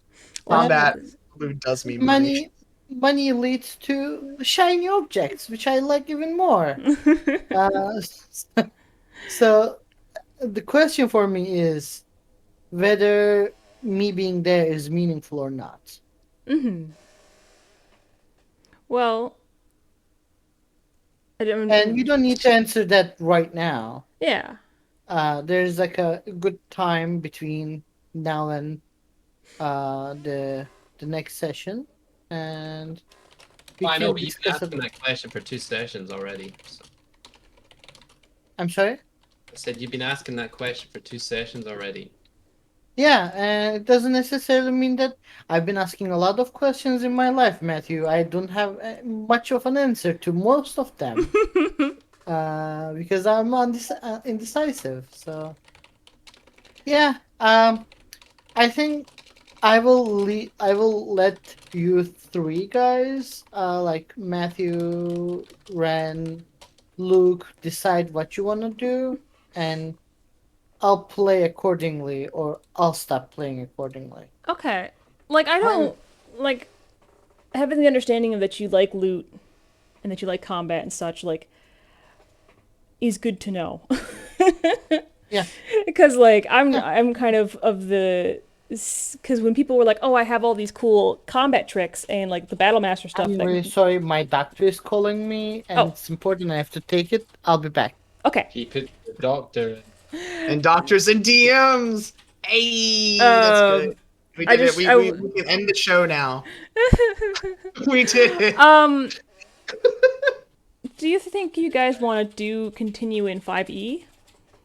I honestly, if you build the way you're building the world, I kind of want to see you do a 3.5 or a Savage Worlds campaign. Yeah. Like you seem like you're a simulation person trying to run a narrative campaign, and I'm sitting here and being like, "Well, fuck, why aren't we running a simulation campaign?" Well, it's like you don't have to do it. Like for me, I'm like, well, kind of my brain went narrative. Like you go here, and then you go there, and also there's this thing, and yeah, like You know, like that's the thing is when you have these like characters that are like thinking, "Oh, we're gonna solve the plot," like it's very different than like we're gonna exist in the world, and you Yeah. build differently for it. And I think like I don't know, that's how I am. Maybe I'm learning from listening to chat and also to you guys that I'm a very weird D&D player. So like, you know, maybe it's just me, but I like to know these things up front because they change the way that I enjoy and build my characters. You know, my 3.5 characters are much more concepts than they are as flesh. Like my 5e characters tend to be like you know, written. My 3.5s are kind of just like, well, I want to play a lumberjack. and I think it was like 3.5 can kind of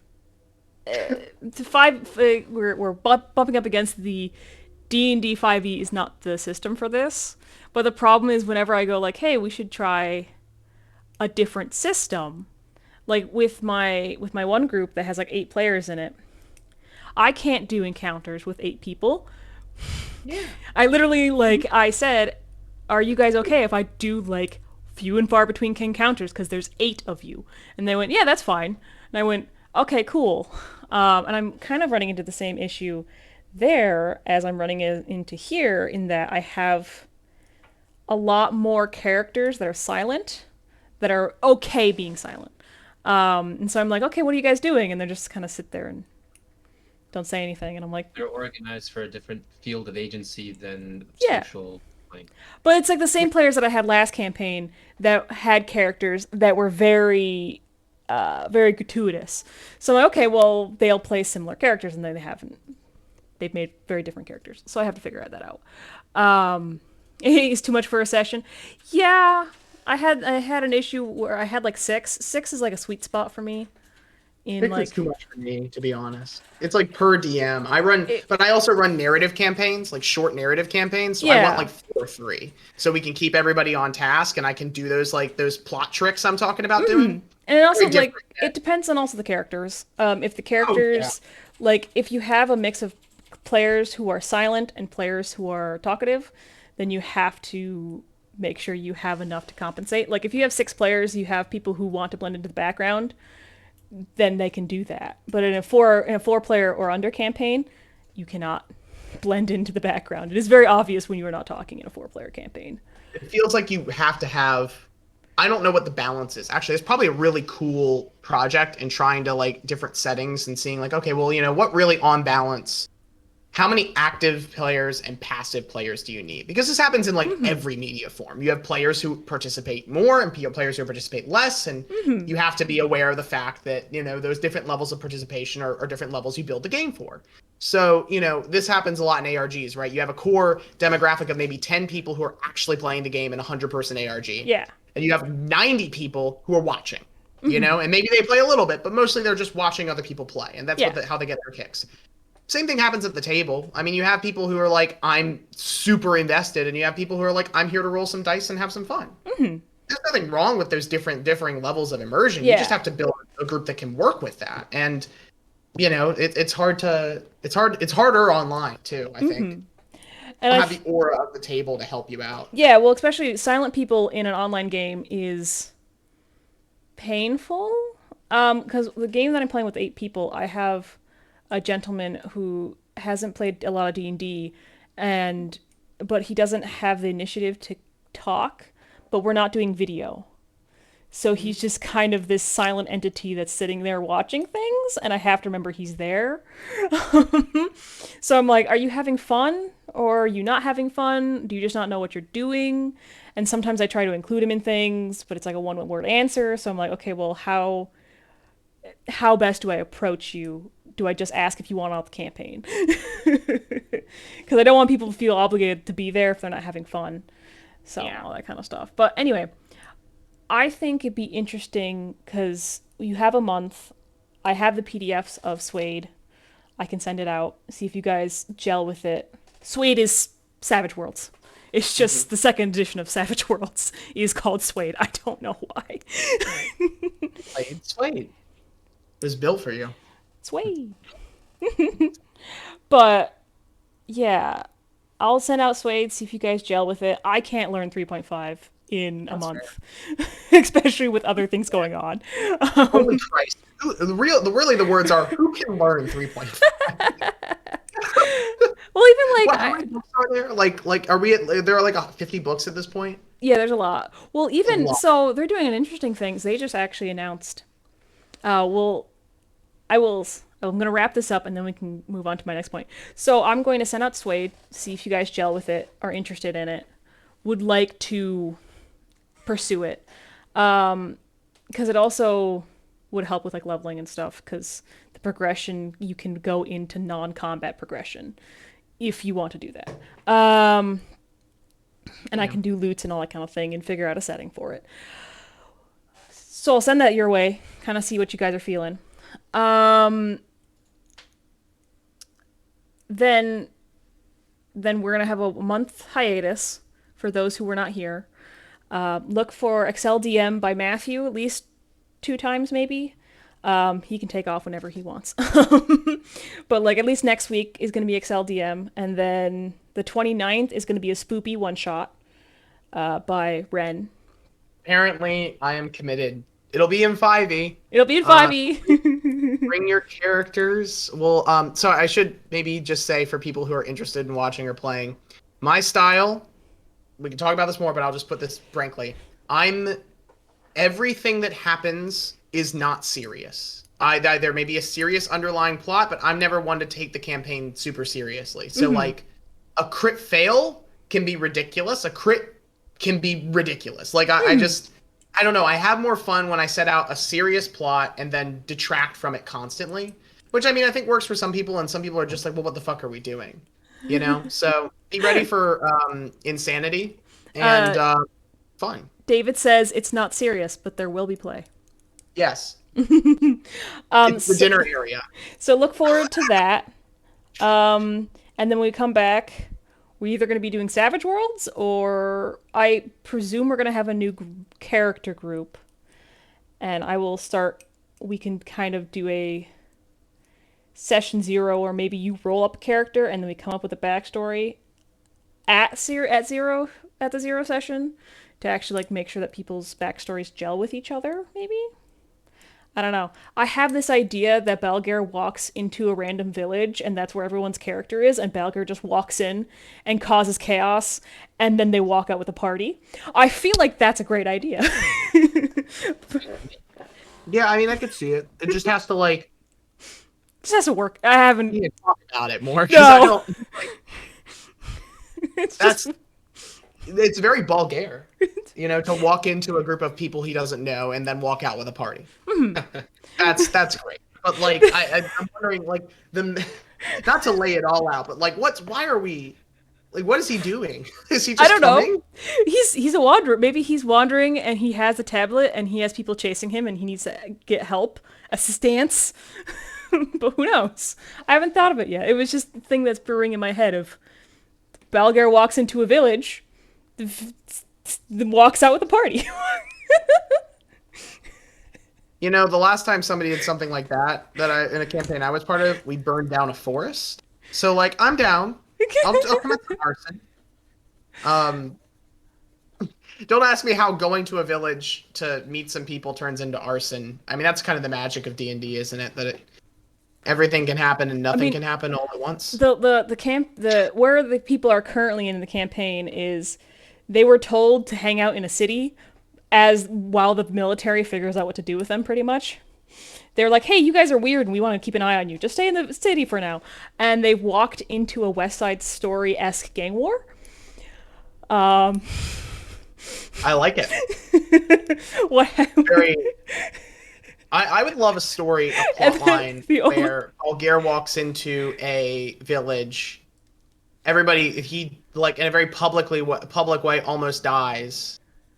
And so everybody thinks Balgar is dead, but Balgar isn't dead. He's just doing something else. And so it just becomes this who shot Johnny Joestar kind of situation where it's like, who killed Balgar Kakenye? And they've got a bunch of these characters running around and forming alliances to try and figure out who killed Balgar. But of course Balgar won't be there, so that doesn't really work. He's not an NPC. Could be a fun story. Balgar walks into a place, gets framed for murder. Ooh. Yeah. Maybe. Gets blackout drunk, blasted, somebody dies. We walk out somehow having a party.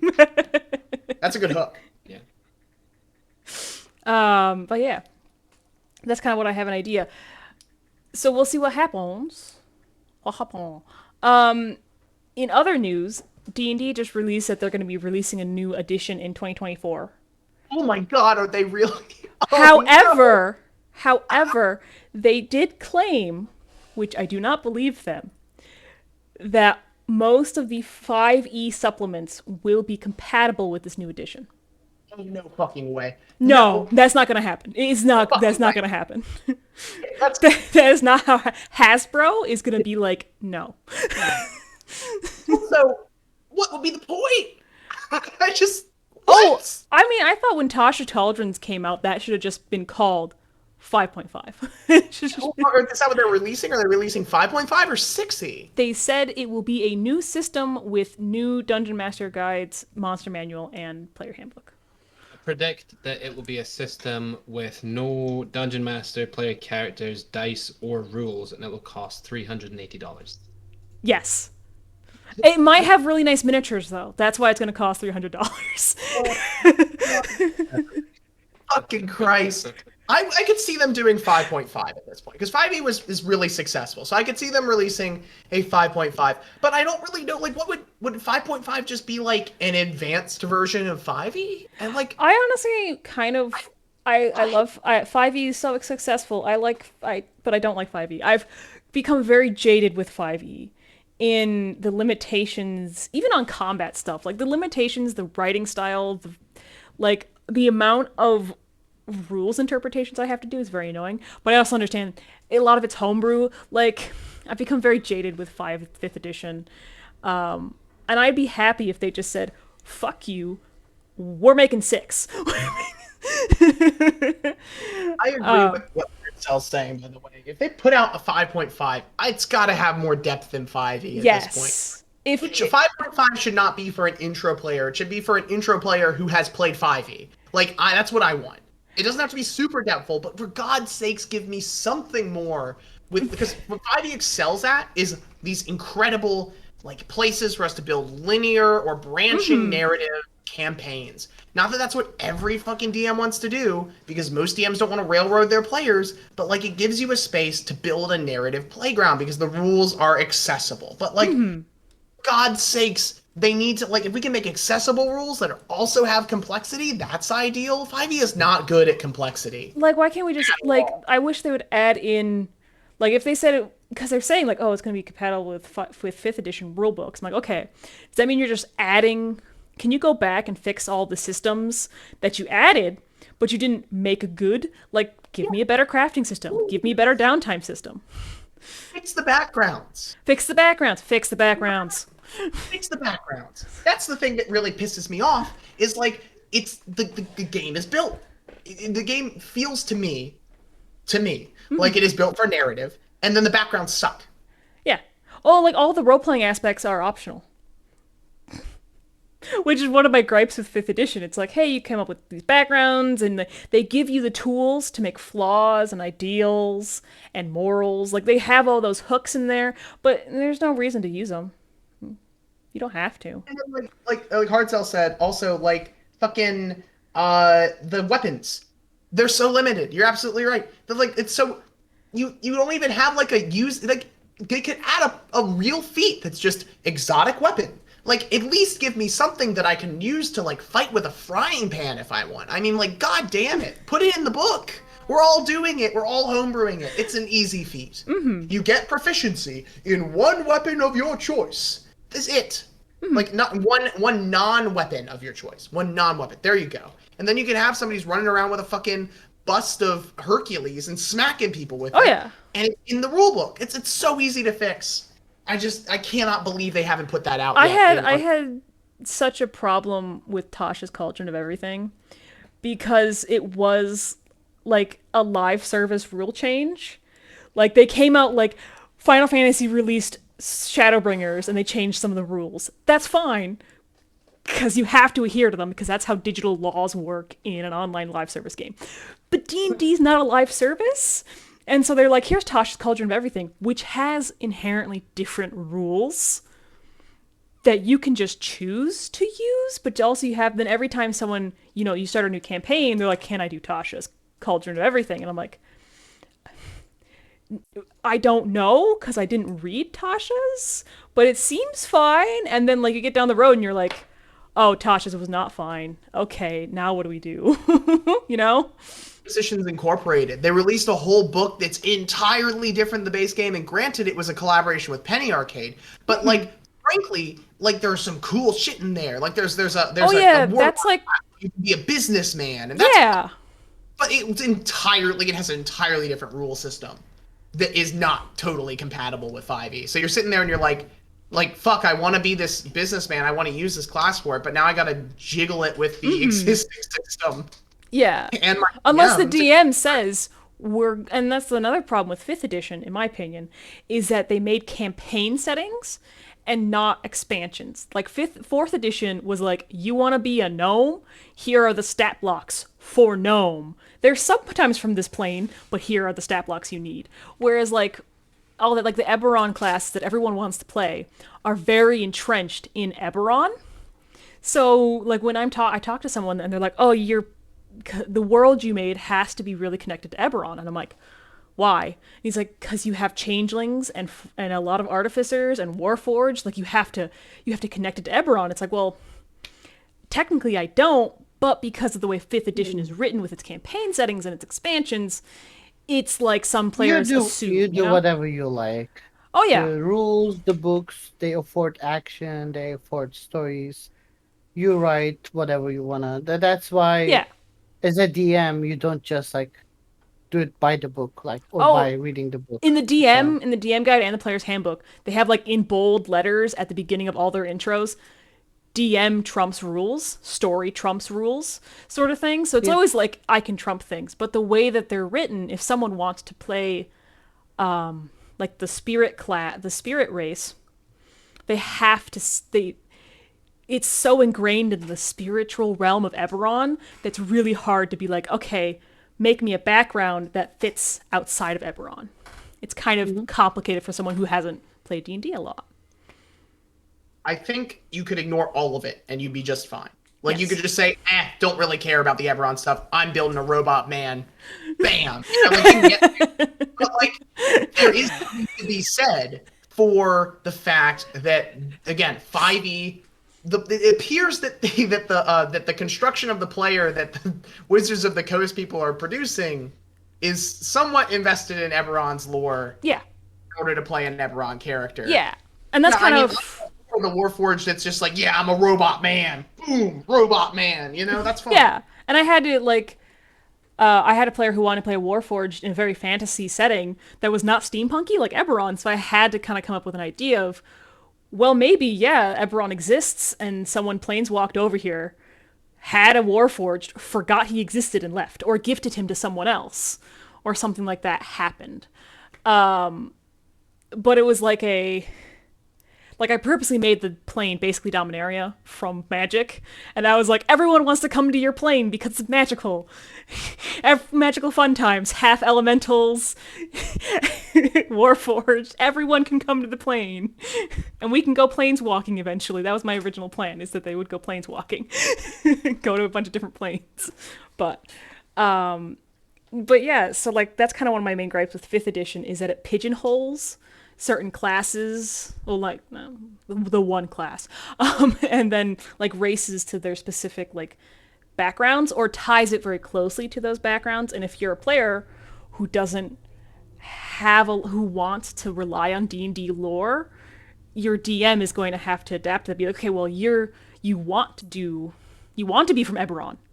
I have to make you from Eberron now, because that's what it allows for, you know. That rears its head, I think, the most in when you have to decide a pantheon with your player, right? Mm-hmm. Because D&D has like what? How many stock pantheons are there? Aren't there at least like 4 at this point? Well, for D&D, like pantheons that are not just like they have Forgotten Realms, they have Dragonlance, and they have something else. So they have like 3 fantasy pantheons, and then they provide, here's the Greek, here's the Norse, etc. Yeah. So they have historical pantheons, and then they have the fantasy pantheons. I'm mostly thinking about the fantasy pantheons, but I feel like even a party who doesn't care about the realms of D&D, that doesn't care about the Magic the Gathering stuff, eventually you happen into this whole situation where you have to name your gods if you're a cleric or a warlock or something. And that's the only case I can think of where the D&D rules railroad you into acknowledging the possibility of their pantheon. Yeah, like, well, maybe like I'd be interested in getting Ati's perspective on that, because like maybe you disagree, but like I can't think of another edge case where like you are stuck. You know? You're stuck with what? Stuck with like having to acknowledge the lore that exists in D&D in the background, other than selecting your pantheon if you're like a paladin or in negotiating. I mean, you can you can come up with gods, you know. Yeah. I mean, you You're can understand you're it's more so hard. one of the things with Leia, and her game, Did you like do the cat Pathfinder boxes? also has all the gods and like in its system, but Leia wrote a whole religion system into it, Nice. That's awesome. and then you play with it. And like for example, in another game I play cleric, the Tuyat, Ilmater, Tyr, and Torm, like technically are separated in the game lore, but for our campaign, for the purposes of like paladins and clerics, they're still together. They're Mm. still a Tuyat together. Yeah. I think it's like there's a lot of like flexibility with the like the rule of cool, on those kind of stuff, you know. Yeah. Uh, I ha- do. Yeah. yeah, I agree that there is some leeway with pantheons, like, but at the same time, if you want to, like, if a player says, "I want to be a disciple of Tyr," and you're like, "Okay, so are you a Tyr from Forgotten Realms, or are you a Tyr from Norse mythology?" And if they say, "Oh, I want to be Norse mythology," it's like, okay, well, that's going to kind of color the rest of the other pantheons. If I only have one cleric, and that one cleric yeah, says, "I want to be in this pantheon," then I'm like, okay, that's the pantheon we're in. And then you have the settings that you can't pull things out of the milieu. Like I have the Theros book and I love Theros. It's my favorite magic plane. But if you wanted to use things from Theros, like all of their cleric mechanics, you can't. It's very no. Ravnica, on the other hand, like you can kind of play with the Ravnica stuff. Like you of course can pull the races out and be like, okay, well, I'm a Minotaur from Ravnica or I'm a Minotaur from Theros. I'm very angry that they did that. Like we don't need two Minotaurs. Um, but you can choose like, hey, I'm this kind of Minotaur or I'm a Loxodon, and you can just be like, okay, well, Loxodons are just in my world, and that's a race that you can just kind of supplant because the way they wrote it. But like, The magic books on the whole are just terrible to try and like integrate. yeah, unless you want to have a story on that plane, and I'm 100% down with it, but you have to have a party that knows magic enough to know those planes. Like, especially with Theros, like Ravnica, you can just say, big city, 8 guilds, nah. Whereas, like, Theros, you have to be like, this is how the gods work, and this is how acolytes work, and also like you have to understand how Theros have pretty much has primals in the sense that Final Fantasy does. So it's like that's how gods work in this plane, and it's just if they don't know magic or they don't know the lore of magic, then they're gonna be like, why am I here? Oh my So god, I would love to do a Theros campaign. you Either need play, a very specific set of players to pull yes, that. because but who knows, maybe with 5.5 they'll all tie it in together. Brick and smash my head against it after every time somebody says 5.5, I'm just gonna go die in a hole from now. There's a reason why I there was want, not a I want it to 4.0 get 4.5. better, but tell me it ain't so that it's not gonna get worse. Like It's I gonna just can't be imagine. it's gonna be different, that's for They've made a sure. mess for themselves. I don't know how you reconcile it. The fact of the matter is it's fun to sit here it's and gonna talk be about how all right. private he has one Don't panic concession about player, it. but it doesn't. It has like 16. That's I don't know how to read these books anymore, man. I mean, that's why we just throw them out, right? Is because they don't. That's the whole point. Is that you read them so you can like play. Yeah. Like, So you ugh, can yeah, but ugh. I told Ati, I don't know if you were here, I'm gonna send out the PDF for Savage Worlds, Suede, Hmm. and then you can read it and kind of see how you gel with it or if it's something that interests you, and then maybe we come back Are we with, changing systems? if you guys gel with it and think it's something that you'd like to try. I'm more than happy. I've never DM'd Savage Worlds, but it's not going to be very much different. I've played Savage Worlds for 2 years, so I've seen my dad play DM it. So it's like I'm willing to change if people are wanting to change. If people are like, oh, this seems like an interesting system, let's try. We can do that. We can all be I mean, also there's the thing. I'm going to be again leaving in May, but this time it's not 2 months, it's 15 months. Okay. Uh, so, so there is a part of me saying that in a way that I should not be like primary factor in making this decision because like I'm definitely not. If everything goes right, if I pass my prelim, proposal defense, got funding, You will. I mean, I have some of faith. those I will. Some of those I may not, which is fine. We're not Um, gonna talk about it now. So we'll I see how think it I goes. think But I can endeavor to try to get this campaign, like have the campaign and kind of do like more short form, sort of kind of a lighthearted sort of thing, and get that in a decent spot to end, or like manipulate it to end in like May, because that's when I'm going to be graduating from serious play anyway, and that's a good top time serious play from UWM hopefully. So it's a good idea to kind of have that timeline in mind, being like, okay, May is the time to stop the campaign, and if we build another group, have another DM, and then I'm a player, so I can come in and out better, I think that would work. So okay, yeah, I don't fine. think it'd be an issue if you need a plan for that. But we'll see if people want to do Savage Worlds or if people are interested in it. If not, we can continue with 5th edition and just have more jack of all trades sort of characters. Not necessarily like all combat, all non combat, just kind of be understanding there will be non combat things to do.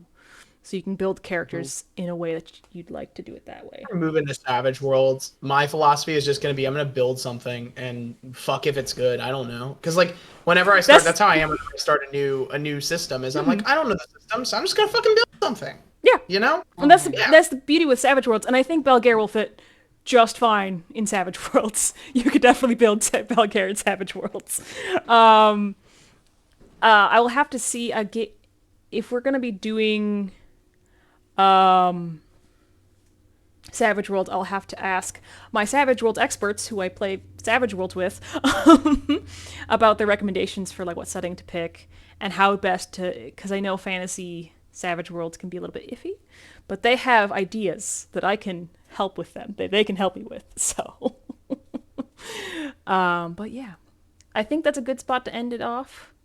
Thank you, Hardcell and David, for hanging out with us and having good conversations. I regret not having the chat log be in the VOD, but that's an oversight that we will have to deal with.